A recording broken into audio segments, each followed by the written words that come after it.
ভরা রেস্টুরেন্টের সবার সামনে একটা অপরিচিত ছেলে আমার কপালে শব্দ করে চুমু দিয়ে শটান হয়ে আমার সামনের চেয়ারে বসে পড়ল। আমি আকস্মিক ধাক্কাটা সামলাতে না পেরে বিস্ময়ে থ মেরে রইলাম। মুখ আপনা আপনি হা হয়ে গেছে। ছেলেটা ঠোঁটে মুচকি হাসি বজায় রেখে আমার দিকেই তাকিয়ে আছে। আমার পাশে আমার বান্ধবীও হতভম্ব চোখে তাকিয়ে পরিস্থিতি বোঝার চেষ্টা করছে। ছেলেটার এমন নির্লিপ্ত চেহারা দেখে আমার অস্বস্তির পরিমাণ আরো বেড়ে গেল। রেস্টুরেন্টে সবার চোখ আমাদের দিকে। আমি ধীরে ধীরে অনুভব করলাম আমি লজ্জা পাচ্ছি, ভীষণ পরিমাণে লজ্জা পাচ্ছি। কোনো ঘটনার তাৎক্ষণিক প্রতিবাদ করার ক্ষমতা কোনো কালেই আমার ছিল না। বেশি কথা বলা আমার পছন্দ না, কিন্তু এই লোকটাকে কিছু বলা প্রয়োজন। অপরিচিত একটা মেয়েকে পাবলিক প্লেসে টুক করে চুমু খাওয়ার অপরাধে অন্তত 2-4টা বকা হলেও দেওয়া দরকার। কিন্তু লোকটার চাহনি দেখে কিছু বলার ভাষাও যেন হারিয়ে ফেললাম। আশ্চর্য, এই লোকটা এমন করে তাকিয়ে আছে কেন? সিরাত ডার্লিং, আমি তোমাকে অনেক মিস করছিলাম। চলো একটা হাত পড়ি। কি সাংঘাতিক কথাবার্তা! আল্লাহ! ছেলেটা আমার দিকে এগিয়ে আসছে। আমার গলা বেয়ে ঘাম ছুটে গেল। অতিরিক্ত পানি পিপাসায় পিপাসিত হয়ে আমার গলা শুকিয়ে কাঠ হওয়ার পথে। নির্ঘাত এই লোকটা পাগল। না, এক মুহূর্ত থাকা যাবে না এখানে, না হলে এই লোকটা আমাকে আজ মেরেই ফেলবে। আর চোখে একবার রেস্টুরেন্টের দরজার দিকে তাকিয়ে আর একবার অসহায় চোখে লোকটার দিকে তাকালাম। এমন ভাবে তাকিয়ে আছে যেন আমাকে চেনে। আমি নিজেও কনফিউজড হয়ে ভাবলাম, আমি কি আদৌ লোকটাকে চিনি? পুরুতে রাখা ব্যাগকে শক্ত করে আঁকড়ে ধরে দিলাম এক ভোদৌড়। এমন দৌড় দিলাম যেন নবাব সিরাজউদ্দৌলার চিরশত্রু মীর কাসেম আমাকে তলোয়ার নিয়ে ধারা করছে। একটা চলন্ত বাসে উঠে সোজা বাড়িতে পৌঁছে স্বস্তির নিঃশ্বাস ফেললাম আমি। রাতে সেই দুপুর বেলা বাড়িতে পৌঁছানোর পর শাওয়ার নিলাম, ঘুমালাম। আম্মুর সাথে গল্প, ছোট ভাইয়ের সাথে খুনসুটি, এত কিছু করলাম। তবুও ওই পাগল লোকটার কথা এক মুহূর্তের জন্য ভুলতে পারছি না। লোকটার উপর এখন ধীরে ধীরে রাগ লাগছে। প্রতিক্রিয়াটা এতক্ষণ পর ধীরে ধীরে উদয় হলো। তখন লোকটার সামনে এলে কি হতো? রাগে আপাদমস্তক জ্বলছে। এত বড় সাহস! চিনি না জানি না হুট করে চুমু খাবে কেন? রাগের মাথায় পড়াতে মন বসাতে পারলাম না। কপাল কুঁচকে আসে। বারবার লোকটার চাহনি চোখের সামনে ভাসছে। ওই লোকটাকে আরেকবার সামনে পেলে মেরেই ফেলবো। বেয়াদব, অসভ্য, ইতর। কাঁদো কাঁদো হয়ে মায়ের সামনে গেলাম। মা, জানো আজ একটা লোক আমাকে কি করেছে? মায়ের মুখের রং মুহূর্তেই পাল্টে গেল। কে কি করেছে? হুশ হলো আমার। ইস, কি করতে যাচ্ছিলাম আমি! চুমুর মতো একটা লজ্জার ব্যাপার কি আমি বলে দিচ্ছিলাম? এমনিতেই মা আমার বিয়ে নিয়ে উঠে পড়ে লেগেছে, আর বাবা জানলে তো কলেজে যাওয়া বন্ধ করে দেবে। হতাশ মুখে মাকে কিছু না বলে নিজের রুমে চলে আসলাম। একটু পর ইফতি এলো রুমে, বলল বাবা আমাকে ডাকছে। বুকে হাতুড়ি পেটানোর শব্দ হলো আমার। বাবাকে আমি জমের মতো ভয় পাই। বাবা কি এই চুমুর ব্যাপারটা কোনো প্রকারে জানতে পেরেছে? জানলেও জানতে পারেন, কারণ রেস্টুরেন্টের অবস্থান বাবার অফিসের আশেপাশে। খানিকটা দ্বিধাবোধ নিয়ে বাবার সামনে দাঁড়ালাম। বাবা গম্ভীর মুখ। আমার ভয় হলো খুব, যদিও ওনার মুখ সবসময় এমনই থাকে। হিম ধরা গলায় বললাম, বাবা আমাকে ডেকেছো? বাবা এবার গম্ভীর চোখে তাকালেন। আজ নাকি রেস্টুরেন্টে গিয়েছিলে দুপুরে, কার অনুমতি নিয়ে? বুক ধুক ধুক করছে। নির্ঘাত বাবা জানতে পেরেছে আজ আমাকে মেরেই ফেলবে হয়তো। মাকে বলে গিয়েছিলাম, শিলাপ ছিল আমার সাথে। বাবা এবার ধমকে উঠলেন। কিসের মা? আমাকে একবার বলার প্রয়োজন বোধ করেনি? কলেজে পড়ো, ছোট নেই তুমি, বাচ্চা দুটো মেয়ে, কোনো অভিভাবক ছাড়াই হুট করে এত দূরে গেলে কোন সাহসে? যদি কিছু হয়ে যেত আমাকে অন্তত একবার ফোন করতে পারতে।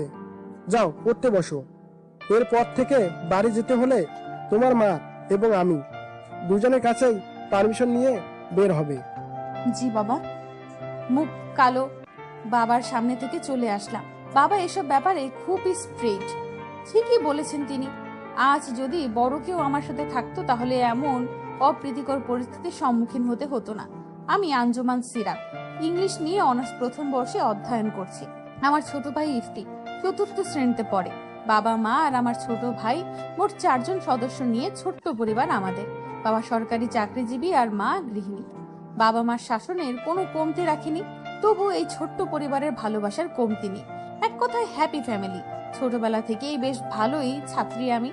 এই পড়াশোনার চক্কর আর বাবা মার চাপে কোনোদিন রিলেশনের মতো একটা সম্পর্কে জড়ানোর সময় সুযোগ হয়নি। টানা 1 মাসের পকেট মানি জমিয়ে আজ দুপুরে আমার বান্ধবী শিলার সাথে শহরের বেশ নামি দামি একটা রেস্টুরেন্টে চাইনিজ খেতে গিয়েছিলাম। সেখানেই ঘটলো অঘটন। এক অর্ধপাগল লোক আমার গালে চুমু দিয়ে আরো বলে, ডার্লিং চলো হাক করি। ভয়ে আমার কলিজা এতটুকু হয়ে গিয়েছিল তখন এমন সিচুয়েশনে পড়তে হবে আমি কখনো ভাবতেও পারিনি।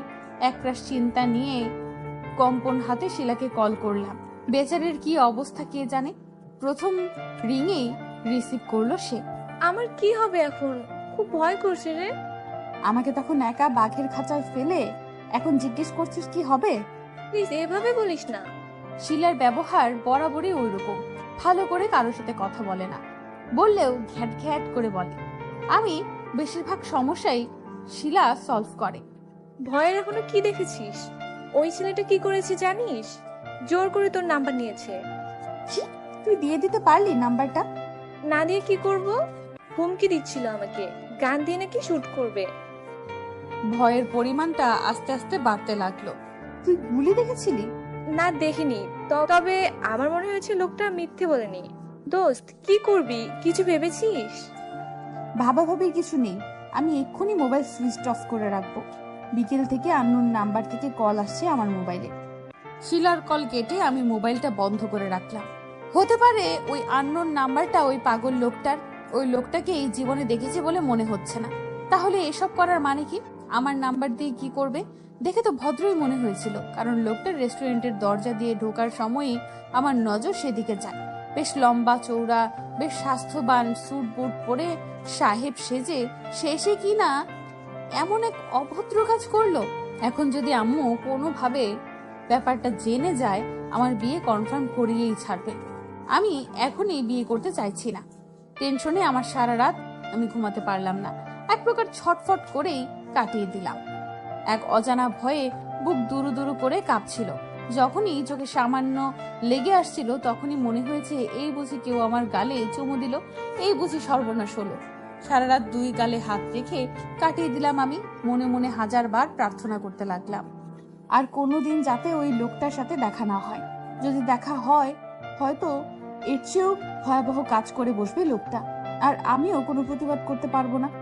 কেন যে এই প্রতিবাদ করে সরাসরি কিছু বলার ক্ষমতা দেয়নি আল্লাহ, এখন আমার রাগ লাগছে। এভাবেই এক অজানা আগন্তুকের ভয়ে সিরাতের সারা রাত ঘুম হলো না। শেষ রাতের দিকে একটু ঘুম এসেছিল, তারপর কখন সে ঘুমিয়ে পড়েছে জানা নেই তার। পরদিন সকালে ছোট ভাই ইফতিকে স্কুলে পৌঁছে দেবার পর সিরাত কোচিং এ যাওয়ার উদ্দেশ্যে ফুটপাত দিয়ে হাঁটতে লাগলো। কোচিং সেন্টার সামান্য দূরে, রিক্সা করে না গেলেই নয়, কিন্তু টাকা জমানোর লোভে সে রাস্তাটা হেঁটে হেঁটে পার করছে। কোচিং সেন্টারের কাছাকাছি পৌঁছাতেই সিরাতের মুখ খানিকটা চিন্তিত দেখা গেল। বুকটা ক্রমান্বয়ে হাতুড়ি পেটা করছে। বার কয়েক দ্রুত চোখের পলক ফেলে পেছন ফিরে তাকালো সে। কই, কেউ তো নেই। মনে হলো যেন কেউ তার পেছন পেছন আসছে। সিরাত ঢোক গিলে সামনে ফিরে আবার হাঁটতে শুরু করলো। কিছু দূর যেতেই সিরাত খুব তাড়াতাড়ি পেছন ফিরে তাকালো, যাতে পেছনের লোকটা লুকানোর সুযোগ না পায়। সিরাত পেছনে ফিরতে দ্রুত কিছু একটা যেন পেছনের গলিটাতে ঢুকে পড়ল। সিরাত চোখ বড় বড় করে গলির প্রবেশ পথের দিকে তাকিয়ে রইল বেশ কিছুক্ষণ। কারো দৌড়ানোর আওয়াজ তার কানে এসেছে। এত সকালে এমনিতেই রাস্তায় মানুষজন নেই, তার উপর এমন একটা ঘটনা। সিরাত পারলে গলে গিয়ে মাটির সাথে মিশে যায়। একটা বড়সড় চিৎকারে চারপাশটা মুখরিত হলো। আল্লাহ গো! সিরাত প্রাণপণে দৌড়াতে লাগলো। এখনো তার মনে হচ্ছে পেছন থেকে তার সাথে সাথে কেউ দৌড়াচ্ছে। তার চিৎকারের পরিমাণ আরো বাড়তে লাগলো। চলে যাও, তুমি চলে যাও। সিরাত তার পেছনে ফিরে তাকালো না, একেবারে কোচিং সেন্টারের ভেতরে গিয়ে ঝুড়ে ঝুড়ে হাঁপাতে লাগলো। খুব বেশি ভয় পেয়েছে সে। অনেকক্ষণ দৌড়ানোর ফলে গলা শুকিয়ে কাঠ হয়ে গেছে। বেঞ্চে বসে কয়েক ঢোক পানি শেষ করতে করতে সে হাঁসফাঁস করতে লাগলো। এখন বিপদে পড়ল সে। সিরাতের এহেন অবস্থা দেখে কোচিংয়ের হাতগুলো সে কয়েকজন ছেলে মেয়ে এসেছিল, তারাও অবাক হয়ে তাকিয়ে আছে সিরাতের দিকে। সিরাত বরাবরই শান্তশিষ্ট মেয়ে, কিন্তু আজ দেখে মনে হচ্ছে সে এইমাত্র ঘূর্ণিঝড় আয়লার সাথে যুদ্ধ করে এসেছে। সিরাত অচমকা সবাইকে অবাক করে দিয়ে ভ্যা ভ্যা করে কাঁদতে শুরু করলো। সে কলেজে পড়লেও অন্যান্য মেয়েদের মতো ম্যাচিউর নয়। বাবা চাকরি সূত্রে গ্রাম ছেড়ে শহরে এসেছে, বেশি দিন হয়নি। নিজের পরিবার ছাড়া আশেপাশে পৃথিবীর কোনো কিছুই সম্মুখীন হতে হয়নি তাকে, কিন্তু কাল থেকে এমন এমন পরিস্থিতিতে পড়তে হচ্ছে যে সে কান্না ছাড়া কোনো উপায় পেল না। ক্লাসের কয়েকজন মেয়ে স্যারকে ডেকে আনলেন, তিনিও বেশ অবাক হলো। অতঃপর একটা রিক্সাতে করে সিরাত সুন্দর করে সুবোধ বালিকার মতো বাড়িতে চলে গেল। এইদিকে সিরাতের মা স্যারের কাছ থেকে এই ঘটনা জানার পর মরা কান্না ছুড়ে দিল। হায় হায় আল্লাহ, আমার মায়েরারে জিনে ধরেছে। সিরাত রে, এখন তোরে বিয়ে দেবো কেমনে? তোরে কোন পোলা বিয়ে করব?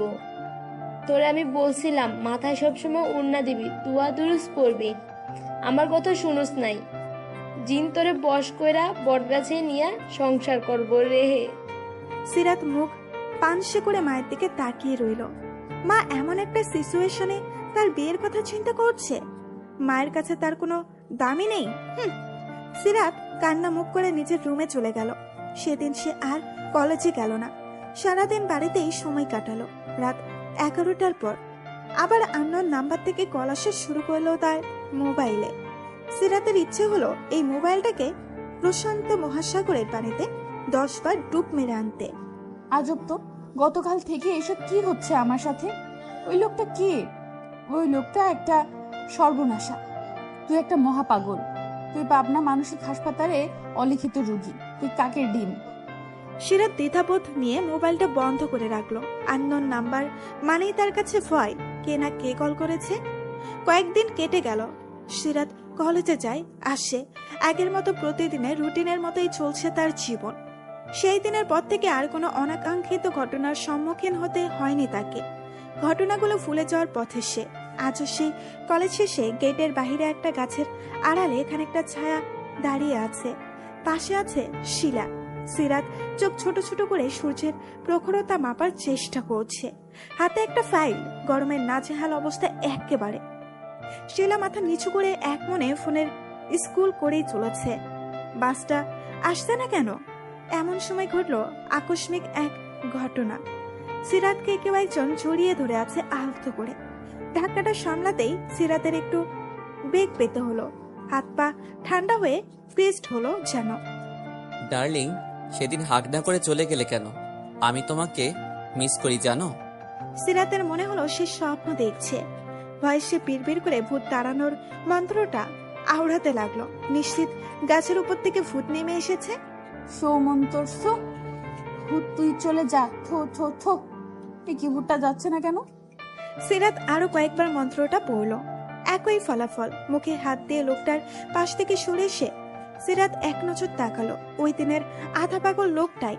সিরাতের মুখের রং পাল্টে গেল, নিঃশ্বাস নিতেও ভুলে গেল যেন। লোকটা হাসি মুখে তাকিয়ে আছে তার দিকে। ইন্নালিল্লাহ, আল্লাহ গো, আমাকে বাঁচাও। সিরাত হাতের ফাইলগুলো দূরে ছুঁড়ে মেরে কোন দিকে না তাকিয়ে আবার দৌড় দিল। এই লোকটা কে? বারবার এমন অদ্ভুত ভাবে সামনে আসে কেন? আর আসলেও এমন এমন কাণ্ড করে যা সত্যি অকল্পনীয়। সিরাত এখন রিকশায় বসে দাঁতের নখ খুঁটছে। বেশ কয়েকবার পেছনে ফিরে দেখলো কেউ আসছে কিনা। না, কেউই আসছে না। স্বস্তির নিঃশ্বাস ফেলল সে। কি দরকার ছিল সেদিন ওই রেস্টুরেন্টে যাওয়ার? এখন কেমন লাগছে তোর? কি হবে বল? ওই পাগলটা তোর কলেজ অব্দি চলে গেছে। সিরাত আপন মনে বিড়বিড় করতে লাগলো। তারপর অনুভূতিহীন দৃষ্টিতে আকাশপানে তাকিয়ে রইল। এসব কি হচ্ছে? কেন হচ্ছে? এমনিতেই নিজের সমস্যার কুলোয় না, তার উপর জুটলো ওই অর্থপাগল লোকটা। এরপর যদি বাড়িতে চলে আসে। সিরাত এবার শব্দ করে নাক টানতে লাগলো। রিক্সাওয়ালা বার কয়েক পেছন ফিরে তাকিয়ে আবার নিজের কাজে মনোযোগ দিল। কাক ডাকছে। মধ্যাহের সূর্যি মামাও যেন চলমান রিক্সাটার সাথে এগিয়ে চলেছে সামনে। সিরাত বাড়ির সামনে দরজাতে খেয়াল করলো অনেকগুলো অপরিচিত মানুষের জুতো। ভেতর থেকে হাসাহাসির শব্দ আসছে। তার মানে মা আবার পাত্রপক্ষ এনেছে। সিরাত ভয়ে ভয়ে কলিং বেলের সুইচ বোর্ডে চাপ দিল। এইবার না তার বিয়েটা হয়ে যায়। ধুর, এভাবে কি বাঁচা যায় নাকি? মরার উপর খরার ঘা। হাসি মুখে দরজা খুললেও সিরাতের ভীতু চাহনি দেখে তিনি ধমক দিলেন। বানরের মতো চেহারা করে রেখেছিস কেন? ওরা তো তোর চেহারা দেখে মানা করে দেবে, বলবে তোকে জোর করে বিয়ে দিচ্ছে। সবার সাথে হাসি মুখে কথা বলবে। আয় ভেতরে আয়। তিনি সিরাতের হাত ধরে টেনে ভেতরে ঢুকালেন। তারপর রুমে নিয়ে গিয়ে সুন্দর গোলাপি একটা শাড়ি পরিয়ে দিলেন সিরাতকে। হাতে একটা নাস্তার ট্রে ধরিয়ে দিয়ে বললেন, এইবার যদি তোর বিয়ে না হইছে, আমিও সওদাগরের মাইয়া না। রাতে সিরাত শুনল তার বাবাই ওদের মানা করে দিয়েছে। তিনি এনজিও চাকরি করা ছেলে মেয়েকে দেবে না। সিরাত কথাটা শুনে পায়েলে নেচে দেয়। বেশ হয়েছে, বেশ হয়েছে একদম। ছেলের মা বলে কিনা বিয়ের পর পড়তে দেবে না। কেন? বিয়ে করলে কি স্বামীকে গলার মালার মতো ঝুলিয়ে রাখতে হবে নাকি? পড়লে কি সমস্যা? হুঁ। যাক, অন্তত কিছুদিনের জন্য হলেও বিয়ের কথা উঠবে না বাড়িতে। সিরাত খুশি মনে পড়তে বসলো। জানালা দিয়ে হুড়মুড় বাতাসে টেবিলের সব বই যেন পায়েলে উড়ে যায়। সিরাত বিরক্তি নিয়ে জানালার বাইরে চোখ রাখলো। নিমিষে রাগ যেন বইয়ের পৃষ্ঠার মতোই উড়ে গেল। অকৃত্রিম ছাদের আলোটা বড় মুগ্ধকর, সত্যিই মুগ্ধকর। সেদিন ছিল সোমবার। সিরাত যথারীতি কলেজ শেষ করে বাড়িতে ফেরার অপেক্ষায় বাসের জন্য দাঁড়িয়ে আছে। তার মতোই দাঁড়িয়ে আছে আরো অজস্র শিক্ষার্থী। সবার উদ্দেশ্যেই বাড়ি ফেরা। আকাশের অবস্থা ভালো নয়, যে কোনো সময় ঝমঝমিয়ে বৃষ্টি নামতে পারে। ছাতাও নেই সাথে। আজকাল আবহাওয়া যেন মানুষের সাথে মস্করা শুরু করেছে।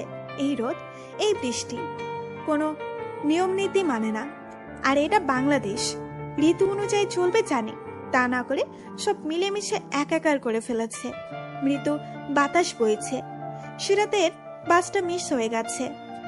বাস এসেছিল ঠিকই, কিন্তু মানুষের হুড়হুড়িতে সে উঠতে পারেনি। এখনো নিজেকে মানিয়ে নিতে পারেনি সে এই শহরের সাথে। পরের বাসটা কখন আসবে জানা নেই তার, তবুও দাঁড়িয়ে আছে সে। একটু পর পর ছোড়া চোখেও তাকাচ্ছে এই দিক ওই দিক। ওই পাগল লোকটা না আবার উদয় হয়। সিরাতের ভয়টাই সত্যি হলো। অবাকের সাগরে ডুব দিয়ে সে খানিকের জন্য ধ্যান হারিয়ে ফেলল। লোকটা এবার তাকে পালানোর কোনো সুযোগ দিল না। লোকটা তাকে কোথাও টেনে নিয়ে যাচ্ছে।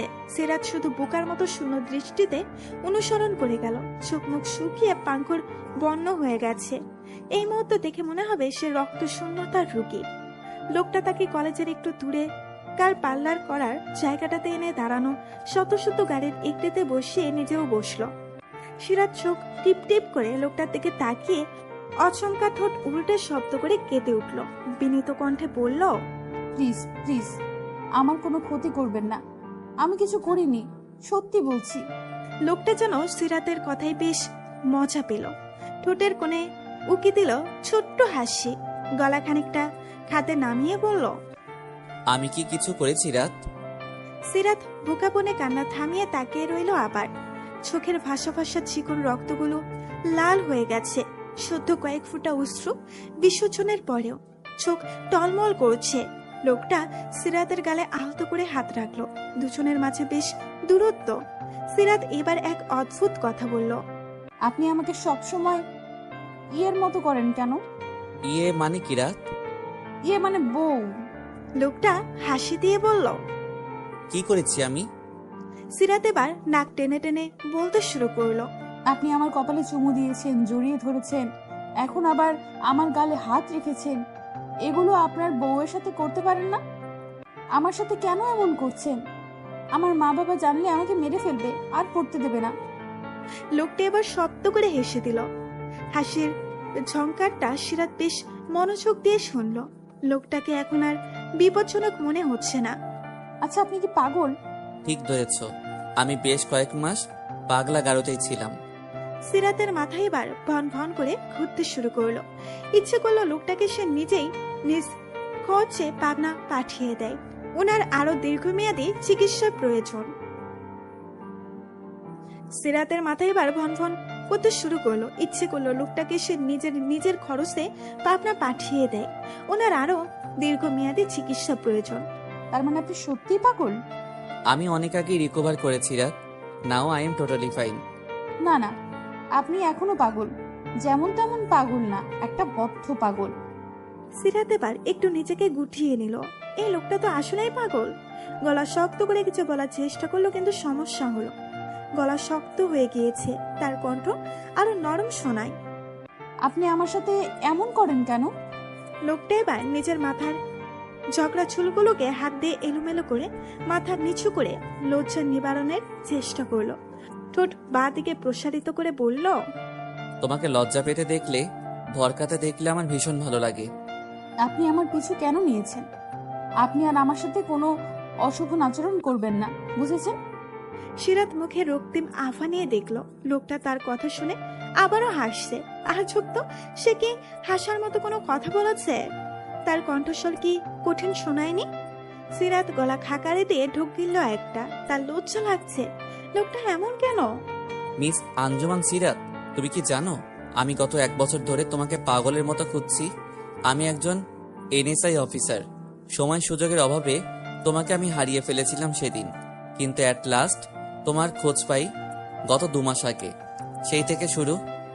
লোকটা বিরতিহীন ভাবে আরো বলতে লাগলো, হুটহাট লজ্জা পাওয়া মেয়েটাকে আমার ভীষণ ভালো লেগে গেল একদিন। সে নিজেতেই সীমাবদ্ধ জানি, কিন্তু আমার একদিন ইচ্ছে জাগলো, ইস, যদি তার পৃথিবীতে আমিও থাকতে পারতাম। আমি ধীরে ধীরে অনুভব করতে লাগলাম তুমি আমার কাছে অনেক স্পেশাল একজন, খুবই স্পেশাল। আমার জীবনে তোমার উপস্থিতি খুবই জরুরি। আমি তোমাকেই চাই। তুমি আমার আশেপাশে থাকলে আমার কি যে হয়ে যায় রাত, আমি জাস্ট বোঝাতে পারবো না। একটু ছোটখাটো চিৎকারে দিল। নাউজুবিল্লাহ নাউজুবিল্লাহ, ছি, আপনার লজ্জা করছে না? আপনি একটা মেয়েকে এসব বলছেন? এসব কথা শুনে আমার নিজেরই তো কেমন কেমন লাগছে। আপনি আমার সামনে আর আসবেন না, কখনোই আসবেন না। সিরাত ডোর খুলে বেরিয়ে এলো। কি অসভ্য লোক রে বাবা! অসভ্যের মতন তার সাথে বেরিয়ে এসেছে। লোকটা আবার পেছন পেছন আসতে কিনা দেখার জন্য। সিরাত পেছনে ফিরে তাকালো। লোকটার মুখে হাসি নিয়েই তাকিয়ে আছে। তাড়াতাড়ি ঘাড় ফিরিয়ে সামনে তাকাতেই পেছন থেকে একটা আওয়াজ আসলো। তুমি 1000বার বললেও তোমাকে ছাড়ছি না রাত। তুমি যেখানে আমিও সেখানে। আমার নামটা মনে রেখো, সাবির, সাবির মুস্তফা। সিরাত বিড়বিড় করলো, সাবির না কাবির? হুঁ, অসভ্য পাগল অফিসার। সিরাত বাড়ি আসতেই মাকে ব্যাগ গুছাতে দেখে জিজ্ঞেস করলো, মা কোথায় যাচ্ছ? আমরা কি আজ কোথাও যাচ্ছি? সিরাতের কথায় তার মা বেশ রেগে গেল। কোথাও যাচ্ছিস মানে? তোর ছোট খালা তানিশার আকল তুই জানিস না? আমার হয়েছে যত জ্বালা। কি পড়ালেখা করিস রে তুই? সামান্য এই কথাটা মনে রাখতে পারলি না? সিরাত ভাবুক কণ্ঠে বলল, আমাদের তো কাল যাওয়ার কথা। হ্যাঁ, কিন্তু তোকে তো সকালেই বললাম আজই যাব আমরা। কাল থেকে হরতাল চলবে, গাড়ি ট্রেন সব বন্ধ। তখন গিয়ে লাভ কি? সিরাত বিরস মুখে নিজের রুমে ব্যাগ গুছাতে চলে গেল। হাজারবার ভেবেও কুল করতে পারল না যে তার মা আসলেই সকালে যাওয়ার কথা বলেছিল কিনা। আবার মনে মনে খুশিও হলো গ্রামের বাড়িতে যাবে বলে। ওই পাগল লোকের কথা কয়েকদিনের জন্য অন্তত ভোলা যাবে। তানিশা আন্টির সাথেও বেশ মজা করা যাবে। খুশিতে সিরাতের বাকবাকম অবস্থা। প্রথম ট্রেন, বাস, তারপর ফেরিতে করে নদী পার করে অবশেষে সিরাত তার পরিবার পৌঁছলো তাদের মামা বাড়ি। দীর্ঘ পথ পাড়ি দিতে গিয়ে সবার নাজেহাল অবস্থা। গভীর রাত, সবাই প্রায় ঘুমিয়ে গেছে। শুধুমাত্র বড় মামি আর মেছো মামি সিরাতরা আসবে বলে জেগেছিল। ফ্রেশ হয়ে কোনো রকম কম কথাই খেয়ে দিয়ে ঘুমাতে চলে গেল। এর মাঝে হুট করে সিরাতের বাটন ফোনে কল আসায় তার মা আর বাবা দুজনেই ভ্রু কুঁচকিয়ে তাকালো। সিরাতের বাবা গম্ভীর গলায় বললেন, এত রাতে তোমাকে কে কল করেছে? সিরাত ভয়ে এতটুকু হয়ে গেল। এই আননোন নাম্বারের চক্করে তার বাবা পর্যন্ত তাকে সন্দেহ করছে। আমতা আমতা করে বলল, শিলা বাবা, আমি পৌঁছেছি কিনা তাই জিজ্ঞেস করতে কল দিয়েছে হয়তো। ও কিভাবে জানলো যে তুমি আজ এখানে আসবে? সিরাতের গলা বেয়ে টুপটাপ ঘাম ঝরছে। মিথ্যে কথা বলার সময় তার গলা কাঁপে। আমি শিলাকে আজ কলেজে বলেছিলাম বাবা, ও আমার খুব ভালো বান্ধবী, অনেক খেয়াল রাখে।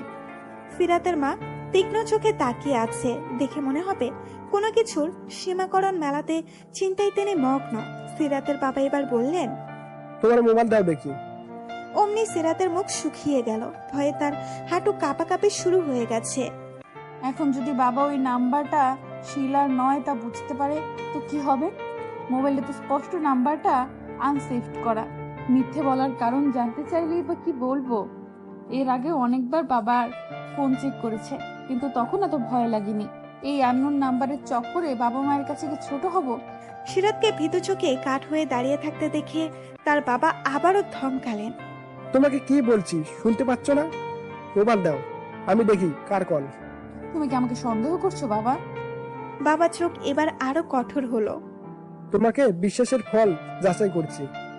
সিরাত এবার কি বলবে খুঁজে পেল না।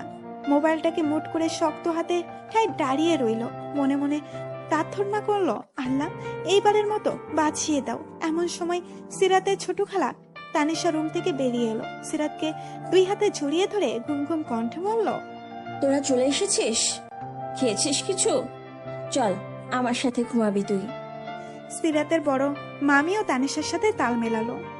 হ্যাঁ নিয়ে যাও তো। দেখ দুজন মিলে মেয়েটার সাথে কি শুরু করে দিয়েছে। কে না কে কল করেছে, ও তো বললো ওর বান্ধবীর কল। এত পুলিশি জেরার কি আছে? তানিশা যাও, সিরাতকে নিয়ে ঘরে যাও। বড় মামির কথায় সিরাতের মা বাবা আর কোনো কথা বলার সুযোগ পেল না। তানিশা সিরাতের ব্যাগ উঠিয়ে সিরাতকে নিয়ে নিজের রুমে চলে এলো। সিরাত মনে মনে স্বস্তির নিঃশ্বাস ফেলল, বাঁচা গেল। তানিশা হলো সিরাতের ছোট খালা। সিরাত তাকে আন্টি বলেই ডাকে। তাদের বয়সের পার্থক্য মাত্র 4 বছর। সিরাতের মা ভাই বোনদের মধ্যে সবাই বড়। তার বিয়ের 2 বছর আগে তানিশার জন্ম হয়। সিরাতের সাথে তার গলায় গলায় ভাব। সে সিরাতকে কত কিছুই বুঝাক না কেন, সিরাত সিরাতি, একেবারে ঘুর কোনো, খুবই অল্পভাষী। ক্লাসে কোনো পড়া না বুঝলেও তার ক্ষমতা নেই টিচারকে আরেকবার বলতে যে স্যার আমি বিষয়টা বুঝিনি। কিন্তু তানিশা একেবারেই উল্টো, সিরাতের বিপরীতমুখী। তবুও তাদের গলায় গলায় ভাব। রুমে আসতেই সিরাত আবার কেঁদে দিল। শুকনো মুখে কাঁদতে কাঁদতে বলল, তানিশা আন্টি, আমাকে না একটা লোক কি করেছে জানো? আমি নিশ্চিত ওই পাগল লোকটাই আমাকে কল করে। সিরাত একে একে সব ঘটনা তানিশাকে খুলে বলল। তানিশা বিস্ময়ে থ হয়ে যাবার মতো অবস্থা। এটা আবার কেমন ছেলে? আসলেই পাগল নাকি? সে বোঝানোর ভঙ্গিতে সিরাতকে বলল, তুই চিন্তা করিস না, তোর মোবাইলটা আপাতত কয়েকদিনের জন্য আমার কাছে রাখ, টেনশন মুক্ত থাক, আমার আত্ম অনুষ্ঠান এনজয় কর। তানিশার এক কথায় সিরাত নিজের মোবাইল দিয়ে দিল। এই মোবাইলটাকে আর সহ্য হচ্ছে না। তানিশা মোবাইলটাকে ডয়ারে রাখতে যাবে, তার আগেই কল আসা শুরু হলো। কয়েকবার কল কেটে দিলেও আবার শুরু। তানিশার মেজাজ খারাপ হয়ে গেল। কল রিসিভ করে এক লম্বায় বলতে লাগলো, খবর চিনস তুই? এত রাইতে মাইয়া মানুষের মোবাইলে কল করস? তুই তো বেড়া লুচ্চা, বেহায়া, বেশরম। সামনে থাকলে জুতা দিয়া মালা গলা দিতাম তোর, তো 14 গোষ্ঠী বাদামি মা। ও পাশের লোকটা কি বললো শোনা গেল না। খানিকক্ষণ পর তানিশা চেতে গিয়ে আরো বড় বড় করে বলল, কি কইলি তুই? আমারে ভয় দেখাস? সিরাত তোর কি লাগে? সিরাত রে দিয়া কি করবি? আমার ভাষা খারাপ? তোর সাহস থাকলে গঞ্জের সদাগর বাড়িতে আয়। সিরাত এতক্ষণ চোখ বড় বড় করে তাকিয়ে তানিশার বকবকানি গুলো শুনছিল। শেষের দিকে তার মামা বাড়ির ঠিকানা বলে দেবার কপাল চাপড়ালো। মোবাইলটা তানিশার কাছ থেকে প্রায় ছিনিয়ে নিয়ে কলটা কেটে দিল। তারপর ভয়ে ভয়ে কণ্ঠে বলল, আন্টি এটা কি করলে তুমি? ঠিকানা দিয়ে দিলে কেন? এখন যদি এখানেও চলে আসে কি করব তখন? আসলে আসবে, আসার জন্যই তো এত কিছু বললাম। আমি দেখতে চাই লোকটা আসলে কে। তানিশা স্বাভাবিক কণ্ঠে উত্তর দিল, আন্টি তুমি জেনে বুঝে এটা করতে পারলে? এটা যদি ওই লোকটা হয় তাহলে আমার কপালে শনি আছে। আর ধুর, এত ভয় পাচ্ছিস কেন? তুই কোনো কারণ ছাড়াই ভয় পাস সব সময়। এখানে আসা তো সহজ নাকি? চল ঘুমো, যা হবে দেখা যাবে, আমি আছি না। সিরাত মুখ কাচুমাচু করে একপাশে শুয়ে পড়ল, মনে সংশয়ের দানা বিচ্ছে। কি হবে সামনে? ওই লোকটা যাতে আর ওর সামনে না আসে আল্লাহ। মামা বাড়িতে সিরাতের সময় বেশ ভালোই কাটছে। সকল মামাতো ভাই বোনদের সাথে মজা আড্ডায় বেশ ভালোভাবে মেতে আছে সে। প্রতি বিকেলে গ্রামে ঘুরতে বের হওয়া, সকলের সাথে বসে নাস্তা করা, রাতে না ঘুমিয়ে সবাই একসাথে গল্প করে রাত পার করে দেওয়া, ডিভিডি প্লেয়ারে গান বাজিয়ে নাচা, খুব সুন্দর সময়গুলো যেন চোখের পলকেই চলে গেল। এর মধ্যেই একদিন শুভক্ষণে তানিশার আকত হয়ে গেল। তানিশাকে এখনই উঠিয়ে নেওয়া হয়নি। তার বর আবরোডে একটা কোম্পানিতে কর্মরত। 1 মাসের ছুটিতে এসেছিল মাত্র। পরে 6 মাসের ছুটি নিয়ে আসলে বড় করে অনুষ্ঠান করে তানিশাকে শ্বশুর বাড়িতে তুলে দেওয়া হবে। সিরাতের মা, ভাই, বোনদের সবার বড় হয় তার কাজের অন্ত নেই যেন। এই কারণে আকদ অনুষ্ঠান শেষ হবার পরই তাদের বেশ কয়েকদিন এখানেই থাকতে হবে। এই নিয়ে সিরাত আর তার ভাই ইফতির খুশির সীমা নেই। ইফতি এখানে এসে দৌড়াদৌড়ি শুরু করে দিয়েছে। শহরে থাকলে সারাদিন চুপচাপ বসে থাকে, খেলার মতো কেউ নেই। বিকেলবেলা সবার নাস্তার পর্ব চলছে। বাড়িতে এখনো বেশ কয়েকজন মেহমান রয়ে গেছে। সিরাতের বাবা গেছে তাদের দাদু বাড়িতে। মা সারাদিন ব্যস্ত থাকে, শুধু খাওয়ার সময় যা একটু সিরাত আর ইফতিকে নজরে রাখেন। নাস্তা শেষে সিরাত আর তানিশা বের হলো বাড়ির সামনে উঠানে হাঁটতে। তানিশাকে দেখে মনেই হবে না সে একজন কোণে। বাকিদের মতোই হেসে খেলে ঘুরে বেড়াচ্ছে, খাচ্ছে দাচ্ছে, মুখে লজ্জার কোনো আফা নেই। ওরা কথা বলতে বলতে অনেক দূর হেঁটে চলে এলো। ইফতি সিরাতের এক আঙুল ধরে লাফাতে লাফাতে হাঁটছে। পুতুলির আলোমাখা আকাশপটে বড়ই স্নিগ্ধ দেখাচ্ছিল। পাখিরা ধীরে ধীরে নিড়ে ফিরছে। ওরা একটা পেয়ারা বাগানে এসে পা থামালো। বড় বড় ডাসা পেয়ারা ধরেছে। ইফতি বায়না করেছে সে পেয়ারা খাবে। তানিশা আশেপাশে তাকালো, বাড়িঘর চোখে পড়ছে না, কোনো মানুষজনও নেই। সিরাতকে উদ্দেশ্য করে বলল, তুই দাঁড়া এখানে, আমি ইফতিকে নিয়ে পেয়ারা পাড়তে যাচ্ছি, বাস পাই নাকি একটা দেখি। সিরাত আশেপাশে তাকিয়ে ভয়াতুর কণ্ঠে বলল, আমি একা দাঁড়িয়ে কি করব? আরে কেউ আসছে নাকি? পাহারা দিবি গাধি, কেউ আসলে আমাদেরকে বলবি। আয় ইফতি চল। তানিশার ইফতি চলে গেল পেয়ারা বাগানের ভেতরে। আর এদিকে সিরাত অস্থির পায়ে এইদিক ওইদিক হাঁটছে। আবার উকি দিয়ে দেখতে লাগলো কেউ আসছে কিনা। বেশ অনেকক্ষণ হয়ে গেল তানিশা আসছে না। সিরাতের এবার ভয় করছে। ইতি উতি করে তাকিয়ে তানিশাকে বেশ কয়েকবার ডাকলো। তার আওয়াজ সামনে নারিকেল গাছটা পর্যন্ত পৌঁছেছে কিনা সন্দেহ। এবার ঘটল এক অদ্ভুত ঘটনা। কেউ সিরাতকে পেছন থেকে ঝাপটে ধরল। সিরাত চিৎকার দেওয়ার ক্ষমতাও হারিয়ে ফেলল। কান্না মুখ করে বলল, আমি চোর না, আমি চুরি করিনি, সত্যিই আমি কিছু করিনি। আগন্তুক তাকে ছেড়ে দিয়ে বলল, তুমি তো সবচেয়ে বড় চোর, হৃদয় হরণকারিনী। সিরাত এক ঝটকায় পেছন ফিরে তাকালো। একটা চিৎকার দিতে চাইলো, কিন্তু তার আগেই সাবির অর্থাৎ ওই আগন্তুক তার মুখ চেপে ধরলো। সামনে থেকে ভেসে এলো এক আওয়াজ, এই ছেলে, তোমার সাহস তো কম না, তুমি ওকে জড়িয়ে ধরলে কেন? সাবিরের চোখ মুখ কঠোর দেখালো খুব। ঠোঁট বাঁ দিকে চেপে হাসলো সে। সাহসের কি দেখেছেন আপু? বলেই সে সিরাতকে কাছে টেনে আরো একবার জড়িয়ে ধরলো। সিরাতের মাথা আবার ভন ভন করতে শুরু করলো। এই মুহূর্তে ওর যে কোনো পাল্টা প্রতিক্রিয়া করা উচিত। তা যেন ফুলেই গেল। ইফতি 2 হাতে 2টো পেয়ারা নিয়ে হাঁ করে তার দিকে তাকিয়ে আছে। তানিশা আন্টির চেহারা দেখেই বোঝা যাচ্ছে সে বেশ অবাক হয়েছে। সিরাতকে জড়িয়ে ধরা অবস্থাতেই সাব্বির বলল, আপু আর কিছু করতে হবে? ভাইয়াকে তাকিয়ে থাকতে দেখে সিরাতের এবার টনক নড়ল। সাবিরের হাত কাঁধ থেকে সরাতে চাইল সে। তুতলাতে তুতলাতে বলল, তানিশা আন্টি, এই লোকটাই সেই পাগল, এই লোকটা খুব বাজে। সাবিরের গলায় অভিমানের সুর। জান, তুমি আমাকে এভাবে বলতে পারলে? তোমাকে না আমি ভালোবাসি, এভাবে বলতে হয় না। আর এই যে আপনি, আমার সাহস কতটুকু সেটা আপনি ভাবতেও পারবেন না। শুধুমাত্র সিরাতের জন্য আমি সহ্য করছি, এখনো চেনেননি আমাকে। সাবির কথাগুলো বেশ গভীর শোনালো। তানিশা সাবিরকে আলাগোলা স্ক্যান করলো একবার। বেশ বলিষ্ঠ শরীর, বাম হাতের কালো রোলেক্স ঘড়ি আর পায়ের চকচকে শো দেখে আন্দাজ করলো ছেলেটা বেশ অভিজাত পরিবারের। কথা বলার ধরনও দারুণ। মনে মনে হাসলো তানিশা। বিড়বিড় করলো সে, তেজ আছে বটে। পরক্ষণে নিজেকে সামলে নিয়ে গলা খাকারি দিয়ে বলল, তুমি আমার সামনে আমার ভাগ্নিকে জড়িয়ে ধরে তোমার সাহস দেখাচ্ছ? তুমি তো বেশ খারাপ। সাবির বলতে দিল না। ও, আপনি তাহলে সিরাতের খালা? সরি শাশুড়ি মা, আসলে বুঝতে পারিনি, মাফ করবেন। তখন আপু ডাকলাম, এবার থেকে খালা শাশুড়ি বলেই ডাকবো। তানিশা পিকুপ বুনে সিরাতের দিকে তাকালো। সিরাতকে দেখে মনে হবে সে যে কোনো মুহূর্তে কেঁদে দিতে পারে। ইফতি যদি বাড়িতে গিয়ে মাকে বলে দেয় তাহলে তো সব শেষ। এক ধাক্কায় সাবিরকে দূরে সরিয়ে দিল সে। বোকা বোকা কণ্ঠে বলতে লাগলো, আপনি এখানেও চলে এসেছেন? আপনাকে না বলেছিলাম আমার সামনে আসবেন না? আপনি এক্ষুনি চলে যান প্লিজ। বাড়ির কেউ দেখলে সর্বনাশ হয়ে যাবে। আল্লাহর দোহাই আপনাকে, আপনি আমার সাথে যা করেছেন, আমার জায়গায় অন্য কোনো মেয়ে থাকলে এসব একদমই সহ্য করতে পারতো না। আমার মতো হ্যান্ডসাম ছেলে দেখলে মেয়েরা এমনিতেই গলায় ঝুলতে চায়, আর তুমি আমাকে দেখলে শুধু চলে যান চলে যান, পালাই পালাই করো।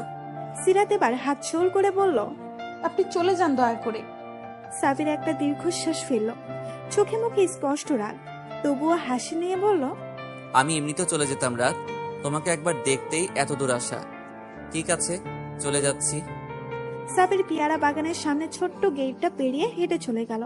পথের বাঁকে ধীরে ধীরে অদৃশ্য হয়ে গেল। সিরাত তানিশা সবার চোখ সাবিরের দিকে স্থির। চারিদিকে আধার নেমে আসছে। কোন এক অচেনা পাখি ভুতুরে কণ্ঠে ডাকছে। তানিশার গলায় হতাশার সুর। এভাবে না বললেও পারতি সিরাত, ছেলেটাকে আমার খারাপ মনে হয়নি, যা একটু পাগলাটে স্বভাব, তাও তোর জন্য। সিরাত আরো হতাশাভাবে উত্তর দিল, তুমি আমাকে কি করতে বলো আন্টি? কেউ যদি দেখে ফেলতো? তোমার বোনকে তো চেনোই, 2 দিন পর পর সম্বন্ধ আনছে, তার উপর এই লোকটা। এসব কি কখনো সম্ভব? তুমি বলো। আমি এসবে জড়াতে চাই না। আমার কোনো ব্যক্তিত্ব নেই, ঠিকঠাক কথাটাই বলতে পারি না। সবচেয়ে বড় কথা, আমি নিজের ক্যারিয়ার নিয়ে ভাবছি আন্টি। আমার এসব ভালো লাগছে না। কত বয়স আমার? মা কেন আমার বিয়ে দিতে চাইছে? আমার স্থানে যদি কোনো ছেলে থাকতো, তখন কি তাকে বিয়ে নিয়ে এত কথা শুনতে হতো? আমাকে কেন সব সময় বোকা হতে হবে? সব সময় বাবা মার ভয়ে তটস্থ থাকতে হবে? আমি কেন কেন প্রতিবাদ করতে পারি না? আল্লাহ কেন আমাকে এত ভীতু বানিয়েছে? সিরাতের অসহায় কণ্ঠে গুমড়ে কেঁদে দিল। নিজের প্রতি ব্যর্থতা সে নিরাশ। তানিশা তাকে সামলালো। ছি, এসব বলতে হয় না, পাপ হয়। প্রত্যেকটা মানুষই সেরা, নিজস্ব স্বকীয়তায় প্রত্যেক মানুষ সেরা। আমাদের শুকরিয়া আদায় করা উচিত। তোর জীবনও একদিন ভীষণ সুন্দর হবে সিরাত, একটু ধৈর্য ধর, চল বাড়ি ফিরে যাই। তানিশা ইফতির দিকে তাকালো। বেচারা বোনের দিকে তাকিয়ে আছে। তানিশাকে সে ভীষণ ভয় পায়, কোনো কারণ ছাড়াই তাকে ভয় পায়। তানিশাকে তীক্ষ্ণ দৃষ্টিতে তাকাতে দেখে দৌড়ে বোনের আড়ালে চলে গেল সে। তানিশা কঠোর গলায় বলল, কিছু দেখেছিস তুই? ওই ছেলেটা আপুকে জড়িয়ে ধরেছিল কেন? আমি আম্মুকে বলে দেব। তানিশা এবার ভয় দেখিয়ে বলল, কি বললি তুই? বলে দিবি? ঠিক আছে, তোকে আমি রাত 3টায় তেঁতুল গাছের তলায় রেখে আসবো। একটা রাক্ষসী বুড়ি তোকে চিবিয়ে চিবিয়ে খাবে, রেখে আসবো। এবার বল, কিছু দেখেছিস? ইফতি এবার জোরে জোরে ডানে বামে মাথা নাড়ালো, যার অর্থ সে কিছুই দেখেনি।